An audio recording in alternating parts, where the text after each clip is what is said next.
the Pledge of Allegiance. I pledge allegiance to the flag of the United States of America and to the republic for which it stands, one nation, under God, indivisible, with liberty and justice for all.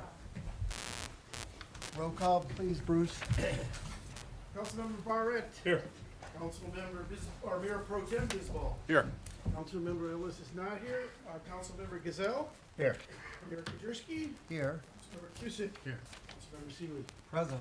And I'd like a motion to excuse Tina. Apparently, she was in a minor auto accident. She's okay, so. All those in favor say aye. Aye. On pages 4 through 7 are the minutes from last January 15th regular meeting. Please review them. And if in order, I need a motion to approve. So moved. Second. Any further discussion? All those in favor say aye. Aye. We have the Pension Commission, the Harbor, we have other committee and commission minutes on pages 8 to 14. I need a motion to accept in the public domain those committees and commission minutes. So moved. Support. All those in favor say aye. Aye. Public comment? Any public comment?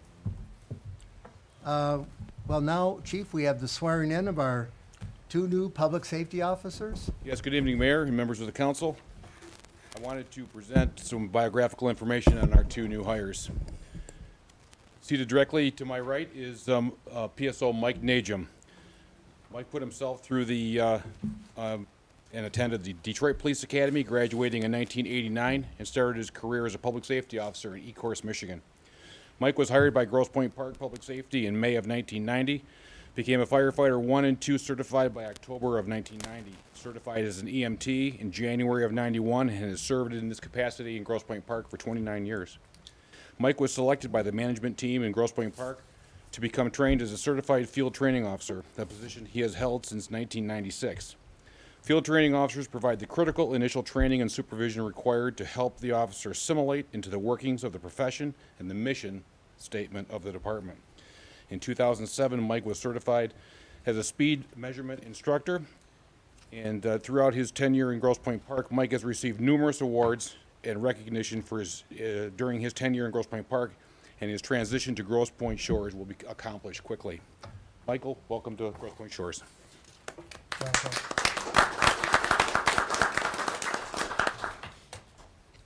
Seated to Mike's right is Public Safety Officer Patrick E. Riney, Jr. Pat served a dual role as a certified police officer and lead fire investigator with West Bloomfield. After retirement, he took a part-time position with Keego Harbor Police Department as a patrolman and a member of the Marine Unit. Pat is retired after more than 28 years with the West Bloomfield Fire Department. Pat worked as a firefighter paramedic and promoted to fire inspector and ultimately to the rank of fire marshal. Pat received a bachelor's degree of science degree from Madonna University and attended the Farmington Hills Fire Academy and the Macomb Police Academy.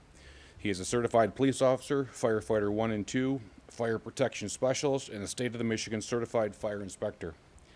Throughout his career, Pat has received numerous awards and department recognition for his dedication to the public safety profession. Pat served as the executive director of the Michigan Arson Prevention Committee. He also monitored and assisted with statewide programs, legislation, and grants that are related to fire and arson prevention. Pat is joined tonight by his wife Stephanie, his daughter Gracie, and son Patrick, and sister-in-law Renee. I don't know if she's here.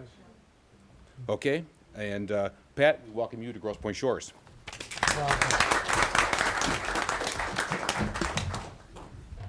Well, it's my honor to Both could just. administer the oath of office. Officer, do you want to come in front here? Everyone can see.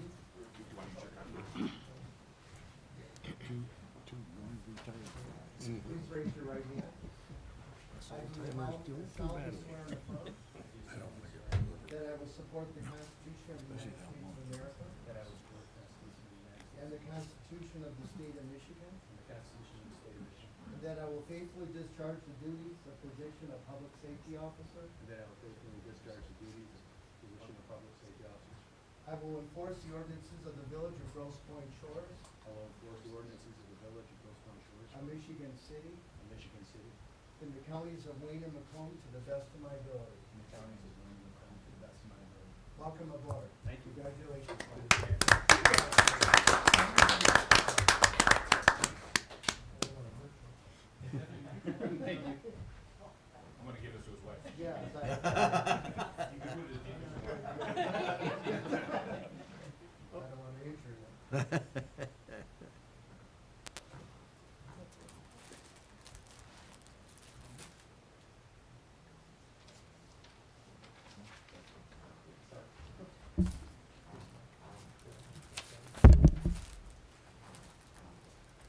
Congratulations.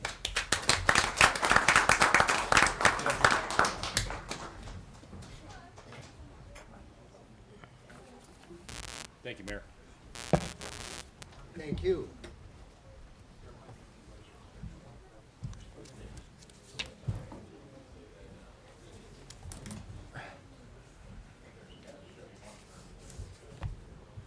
Right, the next item on the agenda, agenda item 8, is Tim Clean, our favorite commissioner. He just left. That's why he's our favorite commissioner.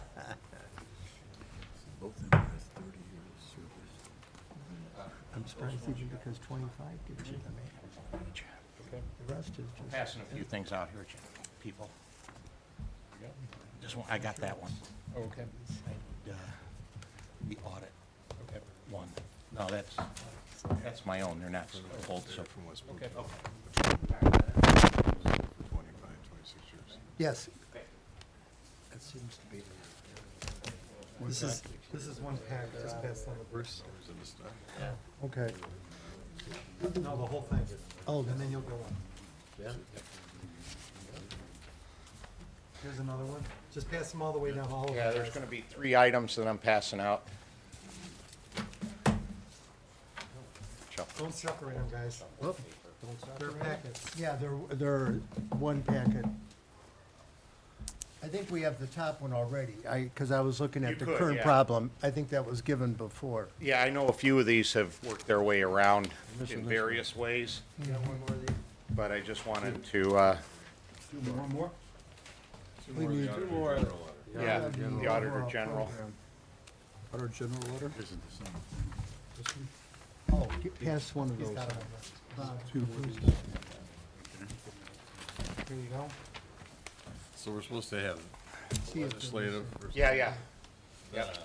You've got them, you've got them. I'm good? Okay, Yep, thank you. You sure do. Are we set down there? Yep. There's 3, yeah. I know there's extra. Where these go? But there's the interim report, there's the Auditor General, and there's the Wayne County Community Development Block Grant Program on the top. Tim, how many units of government are there in Wayne County? Is it 43 or 41? There's 43 units of government. Okay. My original purpose was be here is to give you a heads up on that there's changes coming to the county Community Development Block Grant Program, CBDG. But before I get into that, just wanted to give a brief report. Last week, I think it was Friday, we had a big meeting down at the Guardian Building where the commission is to talk about a seawall. And we had representatives from both of our United States senators and from Congresswoman Lawrence's office there. We had SEMCOG was there because you can find grants through SEMCOG.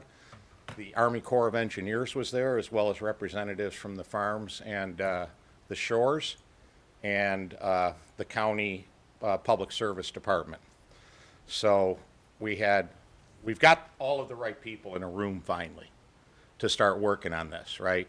So this is the best shot we're going to have at this than we've had in probably 30 years to actually do something. And we did talk about both the short term and the long term, getting the short term fixes, but that seawall's been like our roads are. We keep patching them, but you keep slowly falling further behind. So we're also going to be talking about the big picture and what the global solution is here. And there were some ideas on that too. So that's what we have to work out now over the next few months. Was a good meeting, Mr. Seeley? I thought it was excellent, yes. Yeah, yeah. So meetings are great, but now you got to actually do something. So, but Well, we had a mayor-managers meeting Thursday, and that was a prominent subject, because Yeah. Brenda Lawrence's office representatives were there, as well Right. as SEMCOG, and, I mean, and the Wayne County Treasurer in person. But, you know, Bob Brett's our infrastructure expert. He said we have 100 feet that's gone. Yeah. There's no seawall, and the water know. is underneath. It's gonna undermine Lake Shore, and there's gonna be a casualty. You know, when I first got elected, Shane Reeside said two things to me. Morass, and now we have the Greenway done up there, and that looks real good from St. John's up to the freeway, and the seawall. And the first couple of years I was here, there was a lot of activity around the seawall. But that kind of petered out from the county end of things. So now we have, this has been, yeah, and I understand you're going to do a resolution tonight, and I'm delighted to hear that, to get everybody's attention. And, you know, I think one reason this has sat around so long is the price tag is so big. So then it becomes, let's ignore it for a while, right? Kind of like our roads.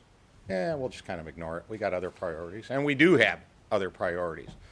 But I think this is going to really help focus attention on this, and, you know, our group meeting again. And you'll be getting an email with all of the addresses and email for everybody that was there. My administrative assistant's been tracking that all down, because the sign-in sheet was just like, name, Army Corps of Engineers. Great, how do we get back to you? So we've tracked down all the numbers, and that'll be going around. And we just have to stay on this now. And hopefully we're going to get some progress, because from my vantage point as a county commissioner, that's my road out there. I don't want a chunk of my road washing into Lake St. Clair. And then every time the pictures are shown, because there was a representative from Corporation Council there in the county, and every time they put the picture up, I'd look over at him because he wasn't sitting at the main table. I'd say, Counselor, liability. Counselor, risk management, right? To underscore, it's got to get done in some fashion and done correctly. But we don't want a sinkhole like which Right. occurred, and we Then don't can want. go back to ignoring it for 25 years. Get it done. And No, Tim, that's the purpose just- of the resolution. I mean, we want to fix make Yeah. sure that we're not held responsible. It could be Right. viewed that we have concurrent jurisdiction here, and that we could be somehow at fault. Well, I don't want to get into all of that right now, Mr. Mayor, but I think that's been one of the problems here is whose responsibility is it? I think there's a case to be made that it's the property owners along Lake Shore. Because, you know, when you buy property at a lake up north, you get 30 feet out into the water, right? So, yeah, we put a county road through there, you know, we got a, whatever, I forget the exact term for it, but we, you know. And, but still, who owns the property between the road and the lake? Well, it's complicated by the French deeds that are supposedly And outstanding. I think that's been a problem here, right? Because then it's like, boy, that's complicated, so that must be the county, and the county's like, well, we're not sure, and so maybe it's not us, and so I want to forget all of that, let's just get the job done at this point. Well, it's who built it in the first place? Sorry? Didn't the federal government build the seawall in the first I place? can't tell you that. I can't tell you that. I don't know if that's the case. But that's why we have our federal representatives here as well, right? To All I shake. say is build the wall. Sorry? Build the wall. And time will fall. I've heard that somewhere. Can't quite place it, but I've heard that somewhere. It's a national security threat. Build the wall. Yeah. So, When Tim opened the meeting, he said, this is the build the damn seawall meeting. And, yeah, that's my phrase, yeah. yeah. Let's get the damn seawall built, right? And at this point, wherever the money comes from, a lot of it might be federal money, like with SEMCOG and the kind of grants they can bring down, and the Corps of Engineers. So we'll see how all of that goes. But we got everybody in the room we need to have in the room. Now we just have to execute something. So that's what's ahead of us for this. Yeah, I'd love to get that done. I've been going around to all the city councils in the last couple of months, Harper Woods, Grosse Pointe Park. The only people I haven't visited after here tonight is the city of Grosse Pointe. I've gone to all the Grosse Pointes and Harper Woods. Our community development block grant program is troubled. And it's been troubled for a while. And the county's been making efforts, I would say, Mark, over the last 3-4 years when Hamami was there. Yes.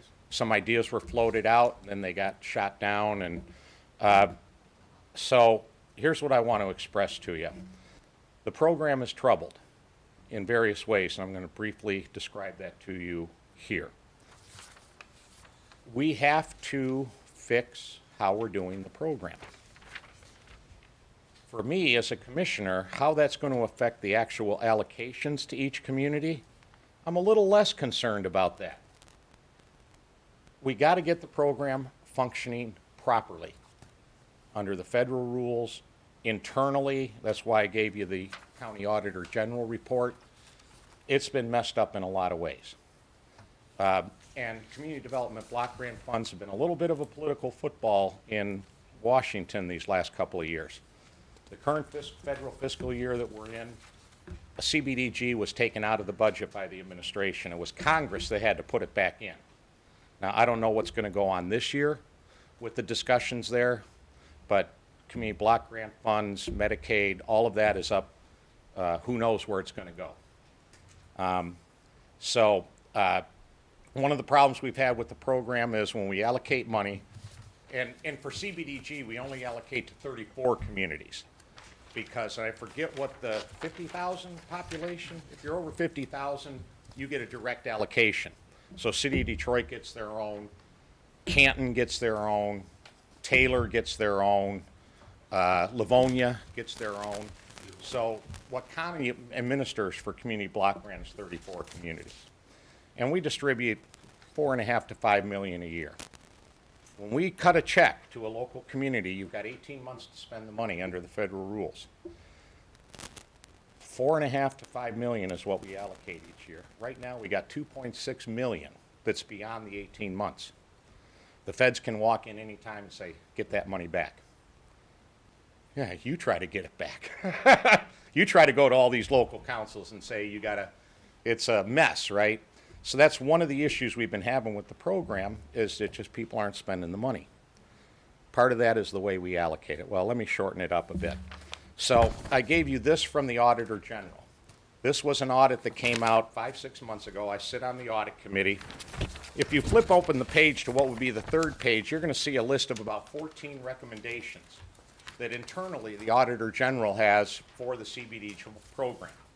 That's a lot of recommendations. If you ever sat on an audit committee, if you get 3 or 4, that's a lot. Right. When you get 14, now, one of the things you'll notice in the far right there is the view of responsible officials. That the Auditor General works under the Wayne County Commission. And then they send the report to the administration for their responses before it's published. And that's what that is. And you'll see agree and a lot of disagrees. The only caution I will give you on the disagrees is they actually kind of agree with all of them, which is one of the things that has stimulated this. But what happens quite often is the auditors come back with a recommendation saying, well, we think you should use black ink because the green ink you've been using is too hard to see. And then the administration will say, we agree with the finding, but we want to use blue ink instead of black. So even though we technically agree with the finding, we're just going to say we disagree on the specific of what they're recommending, not necessarily that they haven't put their finger on a problem. They're saying we disagree with the Auditor General's solution, not with the fact that there's a problem out there. So that's one of them. And the other is the administration went out and hired Clark Hill to do a report on community development block grant programs across the country to look at some best practices and and they're making recommendations on what we should do. Now, I only gave you the 30 pages, the executive summary. In this report, I would say pay attention to pages 14 and 15 because they go over in great deal what the Auditor General had to say. But we're also hearing from HUD, like on the money that's not being spent. And 70% of community block grant dollars need to be spent in what are referred to as MLI communities, moderate to low income. And across the county, we're not hitting that 70% yet. So that's going to be another thing. So we have to comply with HUD, and we have to improve the program internally. There's no doubt about that. How that's going to affect allocations, Mark can tell you more about that. You're in conversations that I'm not necessarily in. So I'm not going to say anything about allocations here, other than when you only have 4.5, 5 million that you're out there, somebody might lose 30,000 if they're not enough moderate to low income, something like that. But it's not going to be huge numbers. But anytime you change, and that's why I'm coming here to say, yeah, this is going to be coming to the commission in a couple of months here for a vote. So I want to let you know, as your commissioner, where I'm coming from on this. Right? We'll let the allocations, and I'm sure also they'll come up with some allocations for the local communities, and then next year we might tweak it a little bit, and there'll be some of that that'll go on year after year. That I'm not as concerned about, because if we don't fix the problems that HUD and our Auditor General have pointed out, it's perfectly within Washington's purview to say, that's it, Wayne County, no more CBDG for you. You run it too lousy, people aren't spending money, what's going on there? No money for you. So that's a lot worse than being nicked a little bit here or there on what your allocation is, if that is indeed what happens. So I want to keep the whole program. We'll sort out the allocations as we go over the years with the department. And I think the department, and specifically Terry Carroll, who kind of oversees this for the county, is really doing a good job with this. So we'll have a public hearing at the commission for this and invite people down for their comments on what the new program is like before we take a vote. Doesn't always happen, but I'm going to make sure that that happens for this program. So 34 communities can come in and weigh in before the commission before we vote on it and get it out there. So these two documents are kind of the background documents. I made a copy of this, but this is the one I had in the meeting when they came a couple of months ago to present this. So that's just my own thoughts during the meeting. Ask about this, ask about that. Oh, they said this, ask more about that. One of the things that the county is looking to do, because a lot of these communities do not have support in their municipal government to handle things like community development block grant. And I think it's almost certain we're going to go to an RFP process, request for proposals. Maybe Ecorse, maybe River Rouge, maybe Romulus, maybe Westland doesn't have somebody on their staff that can handle doing that. So the county is going to take some more of the administrative dollars and provide that service to all our local communities to give them that help. Because some of them are spending money anyway. And you'll see in my little notes here, if we're going to peel more of the administrative dollars off and keep them in the county, I want to see a budget. Exactly what are you doing with this? Because we got our own holes in our budget that a little 40,000, 150,000 here and there would be helpful. So this is not going to be a slush fund, at least for this commissioner. If we're taking more of the administrative dollars, it has to be to actual services to the 34 communities. So that's going to be one of the things I'm going to be looking at when it comes to us for a decision. The other document I gave you, and this is being passed around, there was during the Great Freeze Up, that week there were 3 public meetings across the county to discuss with the locals. Our meeting was over in Harper Woods. Mark was there, Grosse Pointe Farms was there. Harper Woods. The Woods was there, Grosse Pointe Woods and Harper Woods and Hamtramck. So we had that meeting, and this is what the administration was passing out to people. Just to give people a little of an idea. There's not the details yet. So, okay, 5.4 million is what we have. And We 1 have million given goes grants- for administration, Tim? Am I No, reading it no, right? on this document, Yes. the total, I was a little low. The total for CBDG is about 5.4 million annually that we distribute. And you'll see in the second line, it's 34 communities.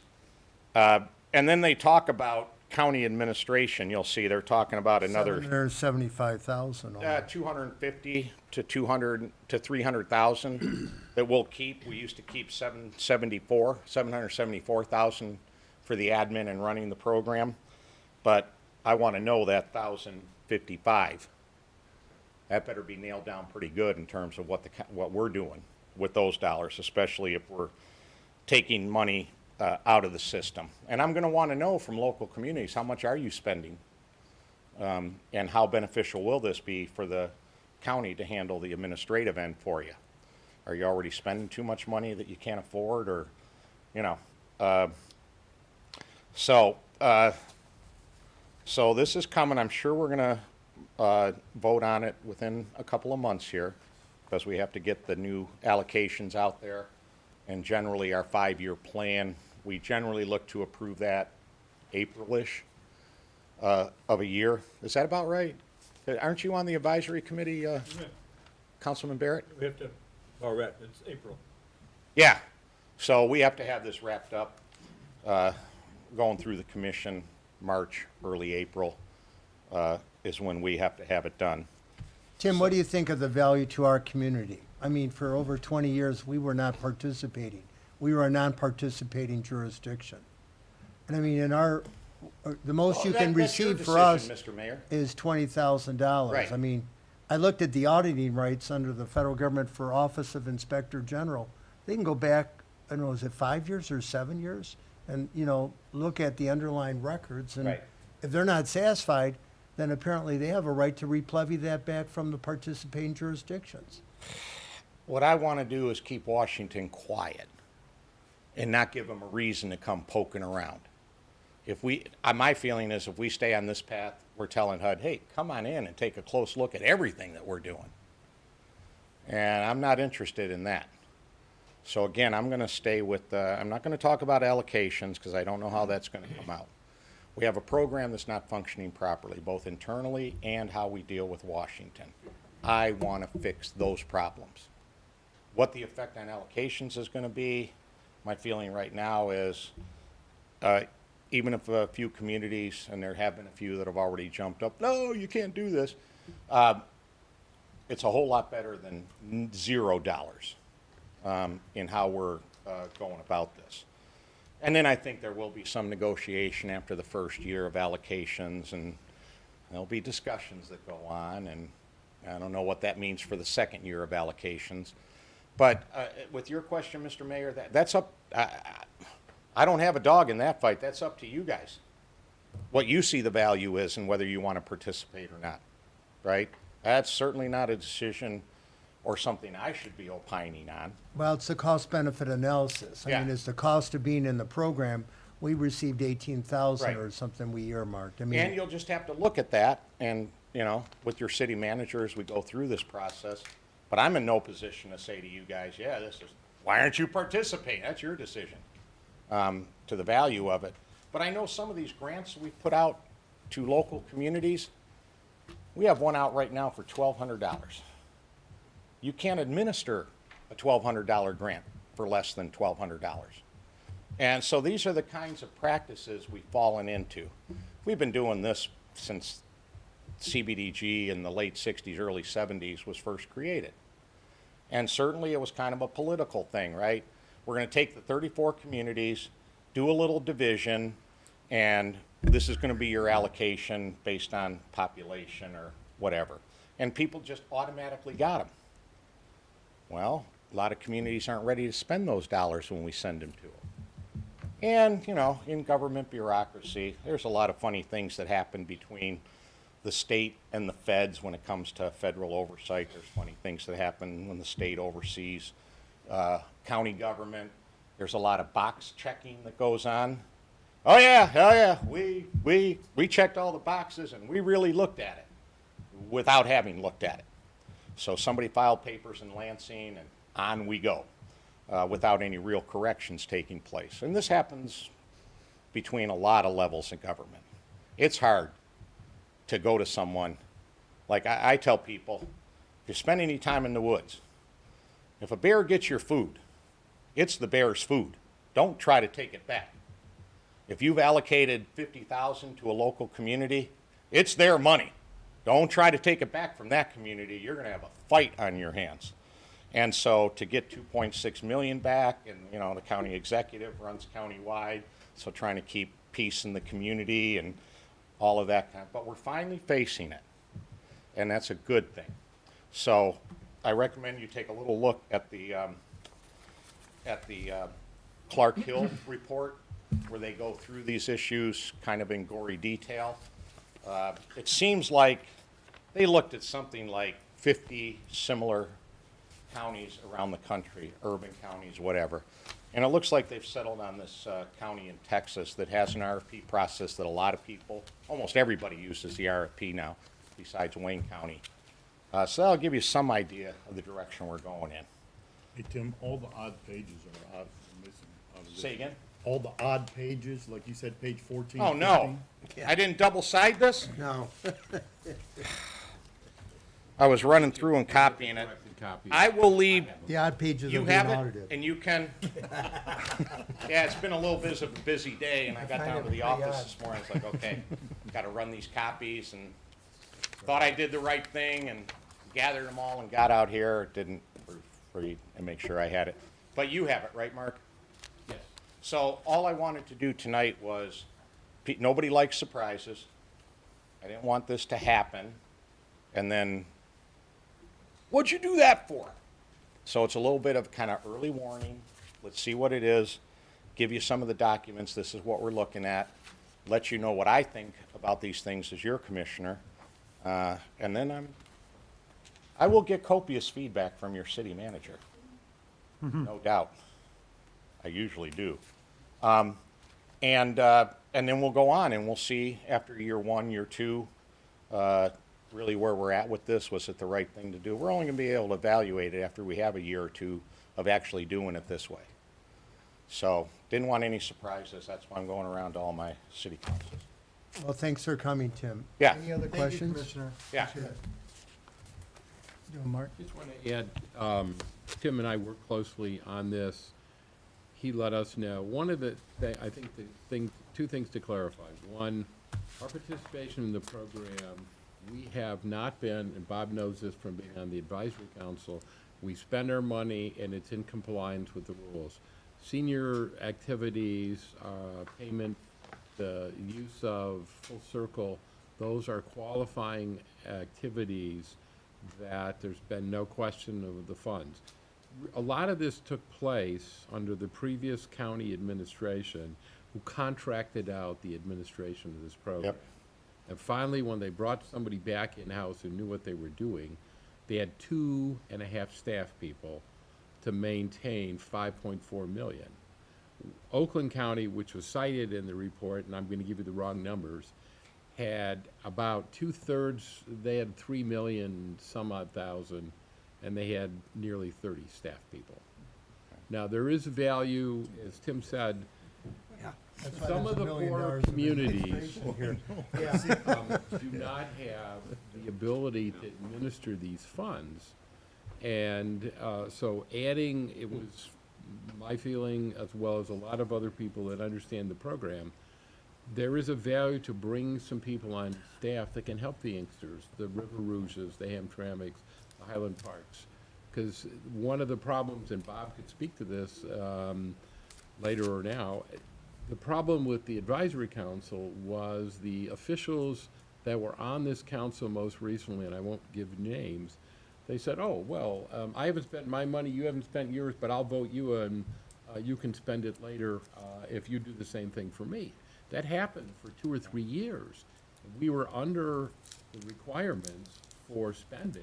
You can't draw down money for programs without having spent for them, but I wanted to just take a moment to say, to add to Tim's comments, that one, all the spending that we've provided, or that we've done under this program are in compliance with the program, and we're not one of the ones that they had to go back after and say, oh, we need more time to spend their money and stuff. The other thing, just indicate, the HUD has settled pretty much with the county on previous. We are not subject to the county's audit except as a subrecipient. their agreement, HUD only deals, give you an example, when I was in St. Clair Shores, again, we got 2.7 million initially. And our contract, we were audited by HUD specifically for that amount of money. In this case, it's the county that gets audited. Now, can they come back to us and say, you know, we can question something for, that we've spent it on? They could, except that ours have always been in compliance with the federal rules. And if they go to senior activities or to full circle, other than minor administrative costs, so. Well, I think, Mark, that's my only concern, whether or not we have vicarious liability. If the federal government comes in with the Office of Inspector General, Yeah.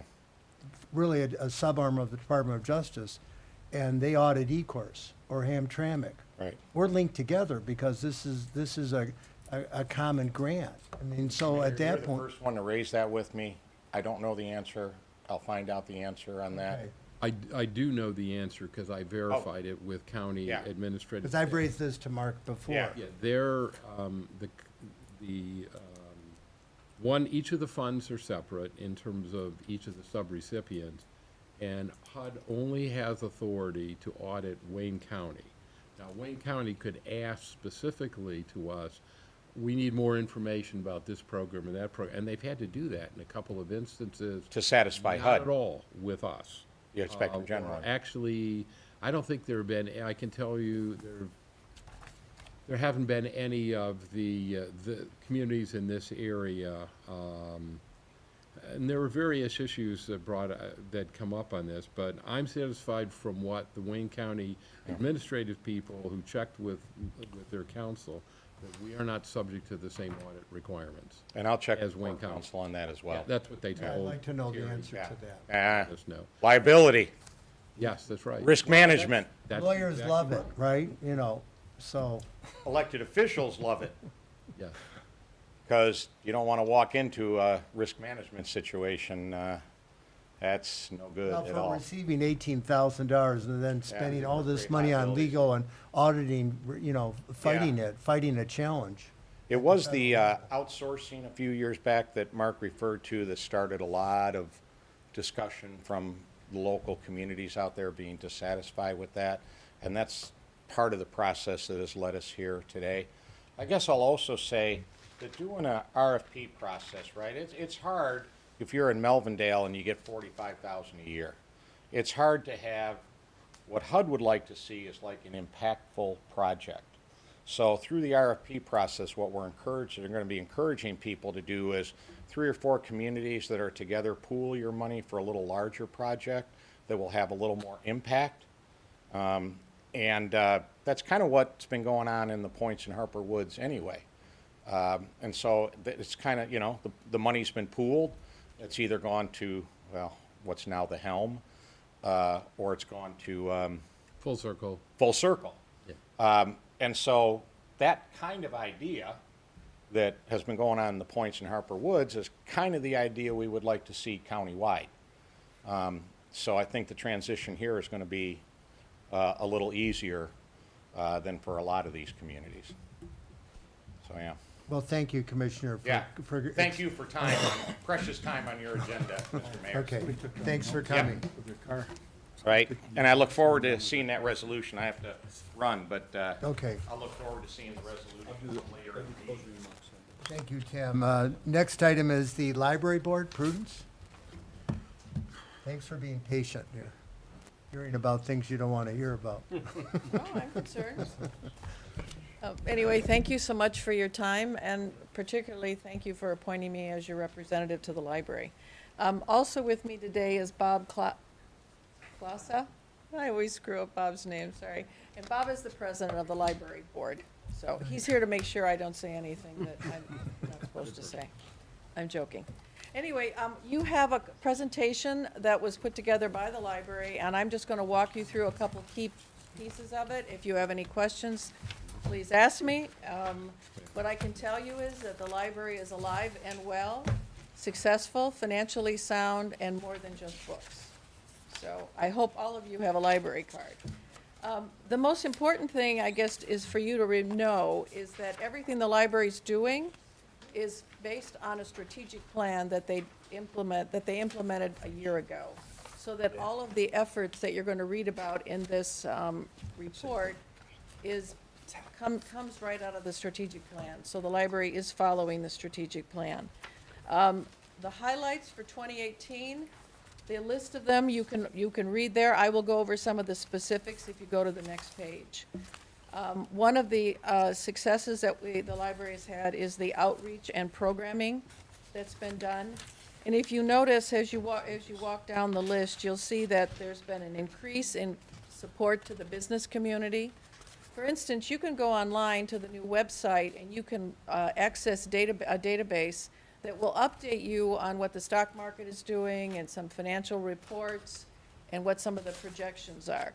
There's another software program that you can go to where you can study a foreign language. So if you're a business owner and you have employees that are going to be traveling overseas, let's say, or you want them to study a language, we have a program that is free to everybody that lives in Grosse Pointe, where you can go online and you can learn another language.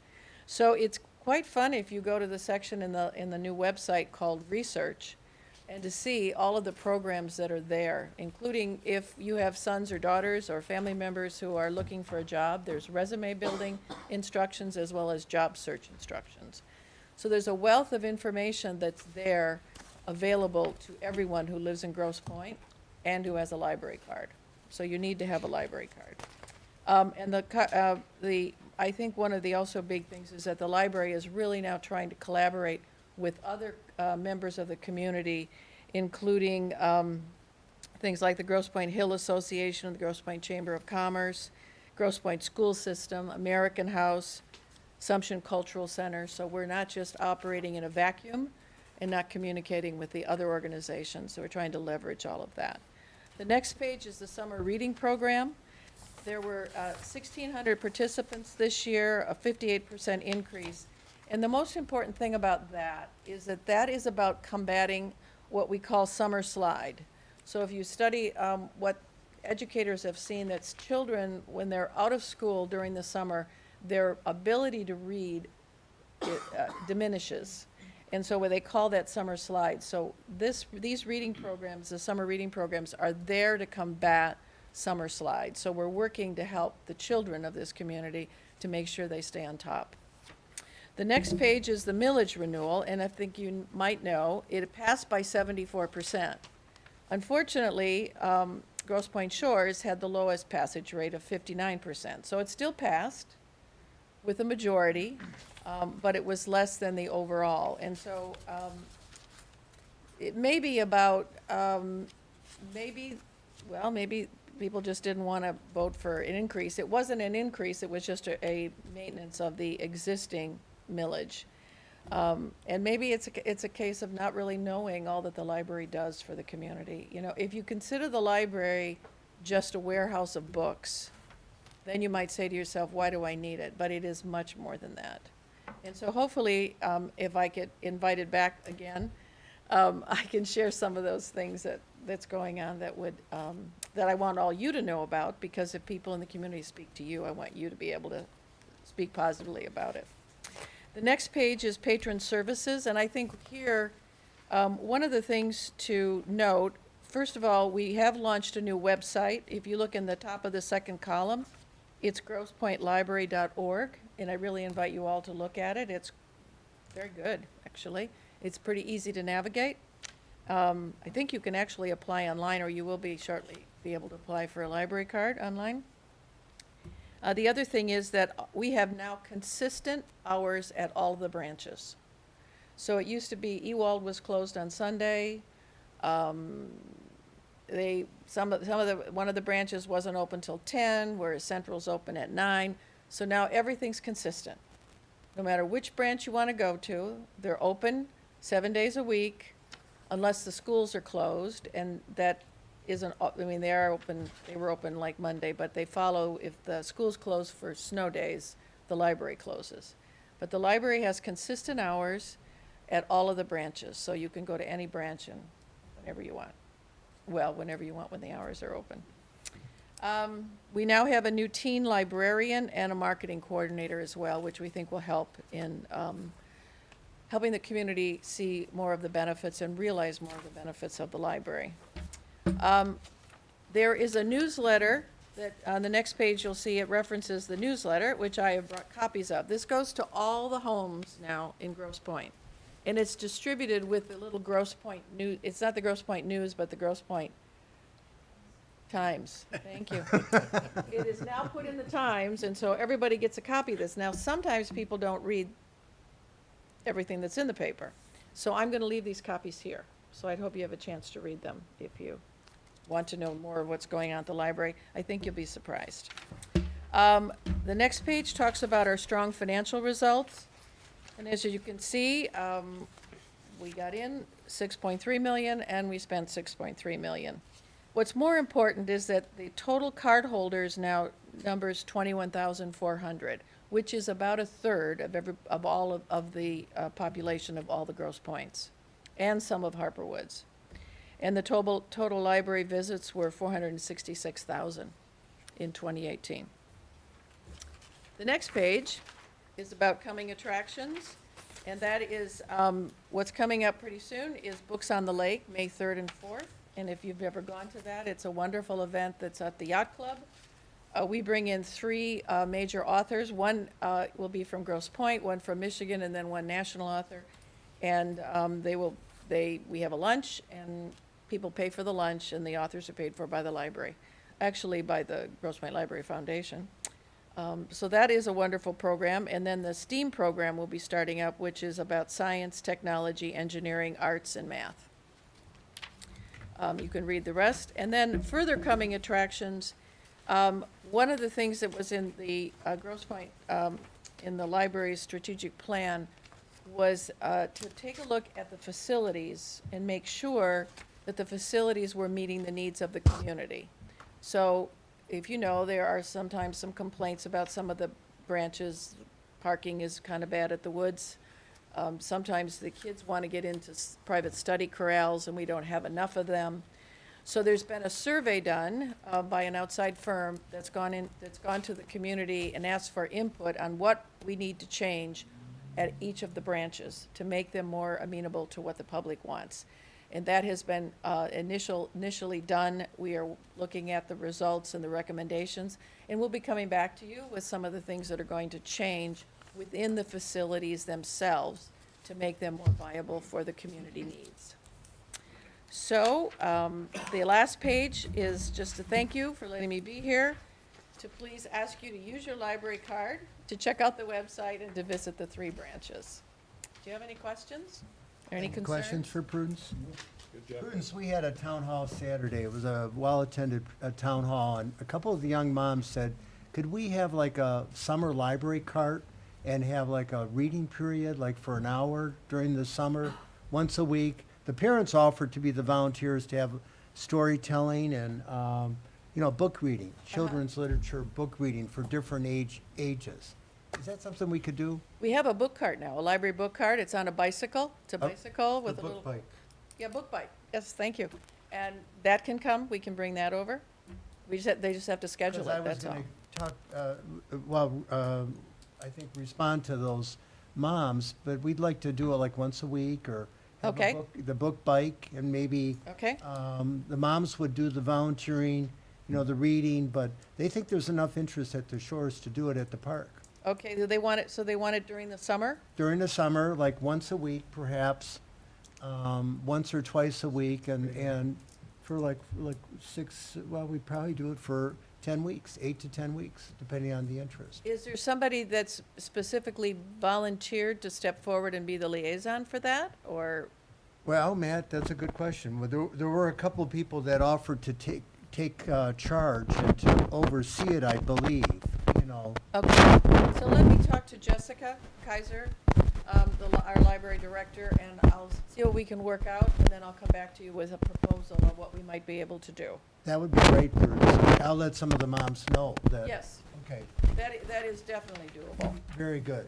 Okay. So we can eliminate that slide, Okay. that you're talking about. Okay, thanks so much, Prudence. Any other questions? Any other questions? Just Yeah. want to thank Bob for coming. Bob has been an old friend. He also participates in our car show. except when Oh, it's really bad like now I last remember year, the he name. brings Yeah, it that's right. but I'm expecting next year for that too. And we appreciate his work and Prudence's good job taking over this position.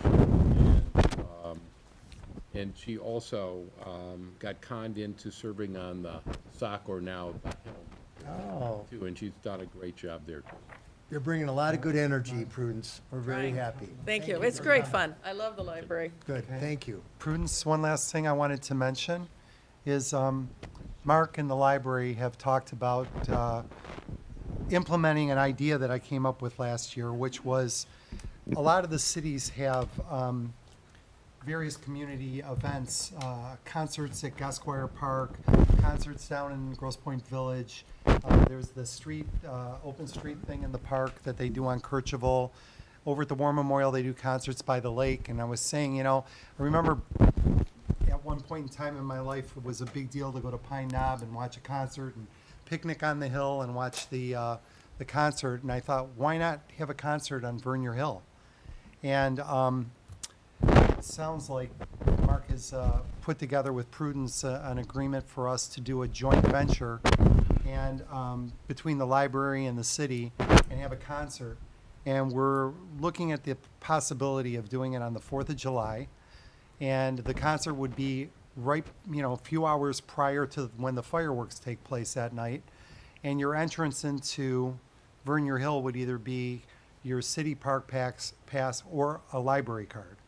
And basically, we could have corporate sponsors that would pay for the entertainment and also maybe afford a stipend towards the fireworks display to the Grosse Pointe Yacht Club and raise the library's visibility in the community and give the city an opportunity to do a public event that could be a lot of fun. So that's what's in the works. Good. Again, thanks again, Prudence. And Bob, thanks for coming. All right, the next item on the agenda, Rhonda, Chairperson's Reports. Good evening, everyone. In your packet, you have a list of the wire transfers for the month of February. There's really nothing unusual here. We'll be winding up the tax distributions with yet another one in March, but everything is pretty much self-explanatory in the wire transfer list. We move on to the check register for the checks issued since the last council meeting. You'll notice there are some checks that were issued for the park renovations, whether the final check for the tennis court, the driveway to the park, that's still ongoing though. We also have that dreaded salt payments that hopefully won't last too much longer. $5,000. And also the final payment for Nagel paving on the tennis courts, along with a lot of normal routine items. Rhonda, the payment to Farsard for $8,200, is that part of the $60,000 or is that outside the $60,000 cost of the gatehouse? That was, I'm going to guess, of that 8,200, around $3,000 was for pulling the electric lines to the gatehouse. Okay, okay. So that was outside the scope of that job. I don't know the specifics of that. And the BSNA software, $775, is that a license fee, quarterly? That's the annual maintenance fee, and I believe that was for the building program. Oh, the building program. There was a check for $7.02 to Verizon. That is the Cost month. more to write that check. That's the monthly fee for the line from the ambulance to the hospitals with the. And they bill it EKG. separately? Okay. Yes. It was- Any other questions from Rhonda? And did we have an arbitration? There was an arbitration fee. We've paid the fee. I believe it's April or May that the arbitration will happen. Okay, okay. See, overtime was about $9,000 for the month. Yes, Is and that normal? Is that mostly public safety? some, most of for this, the January and early February bill was in the public safety department. But that also is because we were short officers, so we had to cover those shifts. I know with running today, this week's payroll, there was a lot of overtime in public works because it never snows or has ice on the road during business hours, so. Yeah, it's always on Sunday. All All right, thanks, Rhonda. Any other questions? If not, I need a motion to approve this check run. Make a motion to pay the bills. Is there a second? All those in favor, say aye. Aye. All right. Financial statements, Rhonda? Everything at this point is going smoothly. We do have a finance committee meeting tomorrow. We'll be talking about the budget, and where we're going, for this year at least. I believe next month, when we get the final quarterly schedule for Blue Cross for the last 3 months, that'll be a big tell on where we stand. And right now, everything looks good, I believe. Rhonda, what's account 701, personal That's it. services? Oh, and water and sewer? Yeah, I see it in water and sewer. I see it in a couple of the funds. I Yeah, forgot what that's for. Well, in the assessing department, that's for our contract with the WCA. With the But water and sewer? water and sewer, that helps. We only have one employee that's paid out of the water and sewer department, Mike Way. However, whether it's myself, Brett Smith, Mark Wallenweber, Lori, Lynn, and Tom in the office, we all do work related to the water and sewer department. Okay. It's an So allocated this is cost. basically a reimbursement of our general fund costs.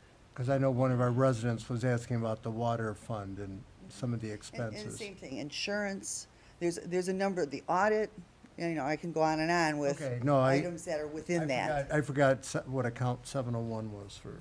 I assumed that. Yeah. Oh, good, Rhonda. Bruce, finance report? Finance committee meets tomorrow, 10 o'clock. All are welcome. Our agenda includes the upcoming budget for the next year, looking at capital equipment, personnel things, the wish list from the various department heads, and just the planning for that. We plan on trying to have our budget ready for adoption and consistent with the prior years in May. We'll be talking, obviously, a great deal about retiree health care costs and funding that. So that's tomorrow's agenda. It's a 2-hour meeting? Longer than that. Depends if you're there, Ted. If you're not there, it can be done. That's I a don't good. have a flight till Thursday. Oh, okay. I didn't want to hold up your flight. You should be leaving tonight. You avoid the snowstorm. It's not gonna be a big snowstorm. Chief, public safety?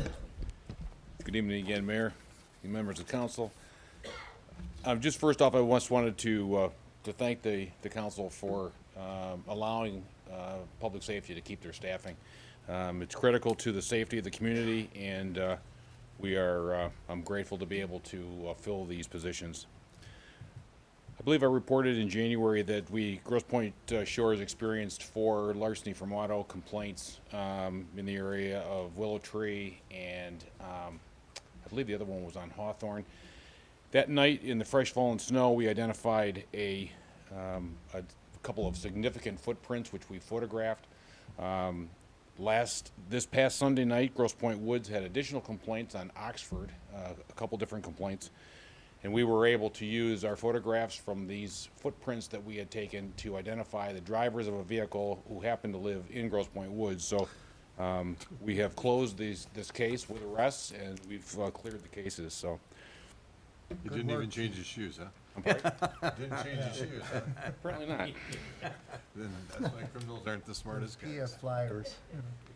As you may be aware, there has been legislative amendments to Public Act 349, which is better known as the Move Over Law on the freeways. Essentially, the changes are that even on 2-lane roads now, you must, when you come upon a emergency vehicle in the same direction of travel as you are required to move over. On a 2-lane road, it's difficult. So on those roads, you're required to reduce your speed 10 miles under the speed limit and use due care and caution. There is a new provision in it that if you're displaying a rotating or oscillating light, solid waste vehicles, utility service vehicles, and road maintenance vehicles also qualify under this amendment under Public Act 349. So it's something that drivers need to know and our residents need to know as well. So soon I'll be ordering one police vehicle, a 2020 Explorer. We are retiring a Taurus, which is The model, or the vehicle has been terminated by Ford Motor, and we'll be moving into an Explorer, so we'll have 4 Explorers for our road patrol. As luck would have it, Ford redesigned, we could no longer get a 19. They stopped ordering those in November of last year. So everything coming now is a 2020, and the exterior and the interior of the vehicle have been redesigned and will require some modifications to the insides as far as the equipment's mounted. Much of the lighting that's currently in the Taurus will not fit, so we'll have to upgrade the lighting as well. But when you change models, that's normally the case. I'm sure you're all aware of the, and I think I notified you by email of the fatal accident we had on Lakeshore Road. We're still awaiting the toxicology report from the medical examiner on that one. On February 15th, we lost another light pole at 1100 Lakeshore southbound, and we did make an arrest in that case. My officers did a great job on this. We got a good description of the vehicle, and we arrested her on Provincial and Lakeshore. And she will be charged with that, and we will seek restitution for the pole. Finally, we are nearing a final draft of the Grosse Pointe Shores Woods dispatch lockup agreement. Within the next 2 weeks, we should have a draft to be able to submit to the city attorney for review, and we're looking forward to, as well as I will have either a PowerPoint or some kind of a photo presentation for March in regards to all the upgrades. The construction is really significant, and it looks really good.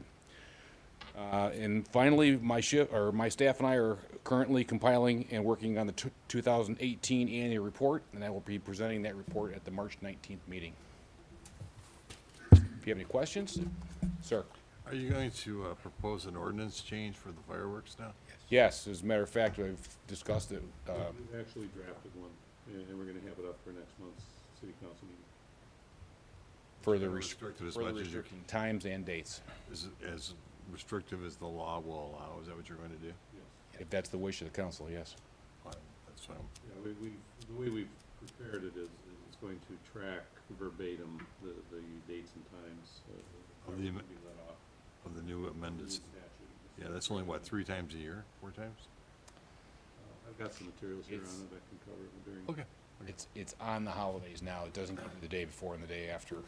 There are some different amendments to it, though. Do you think it'd be a good idea in the newsletter to talk about that move over law for I the, plan to do that. yeah, especially for Brett's vehicles? And They're picking up trash. absolutely, and the fireworks. Fireworks amendments when they're finally adopted, yes. Chief, thanks for letting your officers know that if a resident leaves their garage door open all night, that they probably will be contacted one way or the other. I mean, I unfortunately left mine open all night. I was gonna come by and scold you, but I didn't want to. So, like I know in the past that the officers would either knock at the door if it wasn't too late, or do something to let you know that they saw it and they were concerned, so. Yeah, we have a contact card. If it's late in the night, we'll leave a card in the mailbox that says, we noticed it, and I did mention that to my Good. Thank you, Chief. Thank you. Okay, Brett, Public Works? Good evening, Mr. Mayor, members of council. Nothing's going on, right, with Public Works right now? It's been a unique 4 weeks since our last meeting. We've had record high temps, record low temps, snow, freezing rain, frozen pipes. So this has kept your DPW staff quite busy. I think our men have been doing a pretty good job of keeping our roads clean. Our equipment is holding up very well. We haven't had a big breakdown on any of our snowplow trucks. The ice storm we had a while back made it necessary to put our brush truck on the road. So if you have any brush or broken branches that have come down in your rear yards, just drag them to the front, and your DPW will be more than happy to pick them up. Even though we're not running that, we just thought it might be necessary to get it out there and get the city cleaned up the best we can. With the cold weather, our bathhouse across the street, we had some frozen pipes over there, and when they thawed, they decided to burst. It took a few days for the DPW to get things put back together, but the bathhouse is back together and the park is back open. The new water department van was put in service a week ago. it looks kind of nice. We've had a lot of neat compliments about it, and Mike Way at our water department is very happy. And we will be transitioning the old water department van into the gardening vehicle. That particular vehicle is about rotten to the ground, so we'll try to get rid of that in the spring. We did have a couple of water main breaks in the last month, one on Oxford Road, one on Putnam. Both of the breaks went smooth. They were average, I could say. Oxford Road was in a grassy area, so restoration won't be too bad. And then the one on Putnam, there's some concrete that we had to remove in the roadway that is barricaded off at the time, and we'll get some coal patch on that as soon as the ground gets hard, not due to ice, but just with compaction. And then in the spring, we'll try to get some concrete. Brad, what was the cost of those two, do you know, from our Tucker? Normally they run about 1,500 apiece, 2,000 Okay. right in there. And then restoration, again, the grassy area, we can probably get that done, a few $100. Then the one in Putnam, that'll be quite a bit more expensive because of the concrete restoration. Okay. So that might be a few more $1,000 Okay. getting that done, sure. Let's see. Oh, back with cold weather, we did have a number of frozen pipes in Grosse Pointe Shores. And I'm happy to say, I gotta keep reporting on this, our new water system, meter reading system, paid off in a number of ways, 3 of which I'll talk about, but we had many more. But the 3 I'm gonna talk about, all of these residents were out of town, either in Florida or some other place vacationing, and we were able to get a hold of these residents, and they had a neighbor come over and turn the water off. And we were getting nothing but kudos from this service. One of the residents said over the phone, well, I don't want to come home. Can you just shut the water off? And I'll deal with it when I get back. So we were able to do that. We shut the water off at the Oh, main. wow. And took care of the problem when they got back from their vacation. So that's working out real good. And it's also my understanding we are down just below 200 meters to install before we're complete. Working on those as fast as we can. However, the water department doesn't just pick up meters. Or doesn't just install meters. Mike's doing a lot of other things with water main breaks, and he's got a lot of things going on right now. The DPW staff right now is working on our street sweeper back in the garage. We're getting it ready for spring. We try to do this once a year and get through the heavy maintenance. We do all the heavy maintenance ourselves, and right now things are on schedule as well as that, as far as that goes. I also received a call today from the vendor that's supplying our generator at the Crestwood lift station. I'll be probably setting up a delivery date for that generator. And as soon as the weather breaks, we look forward to getting that installed. We have a lot of other logistics that we need to take care of. We're going to try to do that in-house as much as possible, with Fazard Electric assisting us with just the connection of the generator. But we're looking forward to that. I also had the opportunity to meet with the state, local, and county governments, along with SEMCOG and the Army Corps of Engineers. I'm sure there's going to be more discussion on that seawall as that topic moves forward throughout the meeting. Also, Grosse Pointe Shores is hosting the annual Household Hazardous Waste Day this year. It's scheduled for Saturday, April 6th, beginning at 9 a.m., and it'll be running till 1 p.m. And it's going to be across the street at the Oshus Park. April 6th is awful early. We don't know if we're going to have that second or the final wearing course of pavement down on that drive. That's right around when our frost laws are in place. However, we're going to have to use it anyway to get the truck in there. That's one of the reasons why we did it. But either way, if it's not done, we'll just bring the truck in and we'll use our old entrance gate to make that happen. Flyers will be going out very soon. We just notified the other communities today. And hopefully you'll be seeing something in the paper coming up as well. Let's see. Oh, I got to mention this with the sporadic weather we've had. This high temps, low temps, potholes are popping up like crazy. And I try to mention this throughout the winter, but again, I have to say it. If you see something that needs attention, feel free to give us a call. We had a pothole. I drove by this section of road at 9:15 a.m. and we got a call about 9:25. A big chunk of concrete just picked right up out of the road by Lakeshore, New Orleans. And it's amazing how things like that happen with this freezing and thawing. So if you see something that needs attention, feel free to give us a call. And that's all I have for now. If you have any questions, I could try to answer them at this time. Any questions for Brett? Very good, job. thank you. Good report, Brett. Thank you. Park Committee, Doug? Okay, we had a meeting last week. We talked, about, excuse me, Park Committee goals, and, we're working to firm those up. We're gonna have a meeting, I think, the 12th of March also, so you're all welcome to come. I'm not positive that's the date, because it was just sent out to them, but I'll make sure that we get that word. Mark, you don't know, you probably didn't see that. I wanna say the 12th. I think it is 12. And also, we're looking at the park rules. There's changes that need to be made to those based on a lot of things. The dog park area over here, with the new, security building over there. So we're gonna look at all that stuff, and we hope to have all that input by the March meeting so that we can push that stuff all upstairs to get that done before, the season starts. It was a town hall. You want to talk about that then?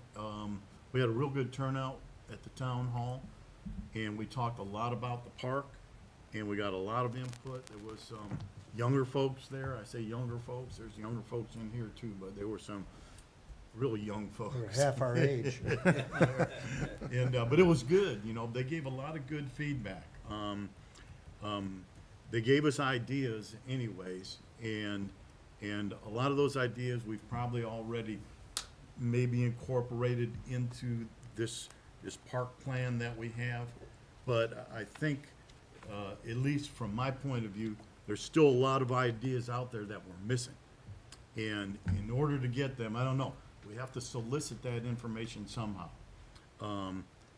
Matt's come up with an idea he shared with a few of us, and we'll look at that.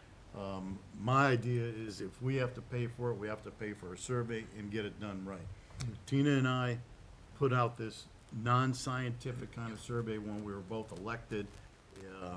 Didn't tell us much, and not a lot of people answered it or anything. The Improvement Foundation came up with a survey at some time. I don't know why that thing was not ever, went out to the people to ask for their input or anything, but it just kind of went away.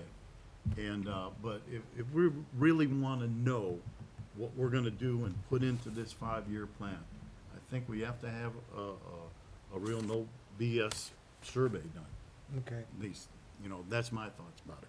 But anyway, so some of the things that some of the people said that the younger folks said, a tot lot, which is for 2 years and up, and they want it fenced in. 2 years and under. Oh, 2 years and under. I'm sorry. Right. 2 years and under, and they'd like it gated in so that, you're not getting 8-year-olds running in there and trying to play on the younger kids' stuff. Some small picnic tables potentially. The dog lot came up, that it needs to be enlarged, and I posed a question, I don't even know how many people use that lot. Do you know, Mark, off the top of your head, how many keys we've given out? Yeah, we'll get you a note back. They say it needs to be bigger, but, that's one person again. So I mean, you can't make it bigger for one person and one dog. You gotta go out there and say, do we need a bigger dog lot? A heated splash pad. How about that, eh? Not happening. It's your finances real good. They made that choice when it was built. That decisions was No, I know, exactly. But these are some of the things that came up. They're good, all valid kind of things. A standalone community center in lieu of something on top of the swim house area there. They thought they wanted just a standalone and to have different things in there. They mentioned several things to use that community center for. We brought up, or it was brought up to us anyways, that we're gonna hire a park manager. I think that's a great idea. Long overdue. And we get this person in even on a part-time basis anyway. Will solve a lot of the things that maybe we're trying to think of to put in there. rather that person's in there every day talking with the folks in there and whatnot too, and getting that feedback to provide back to us. So, it was a real good meeting. We talked about an hour and 15 minutes or so about the park, and there was a lot of good stuff that came up there. So if you missed it, you missed a real good meeting. That's all I have. Good points, Doug. Any other questions for Doug? If not, Harbor Committee, Dr. Siegel?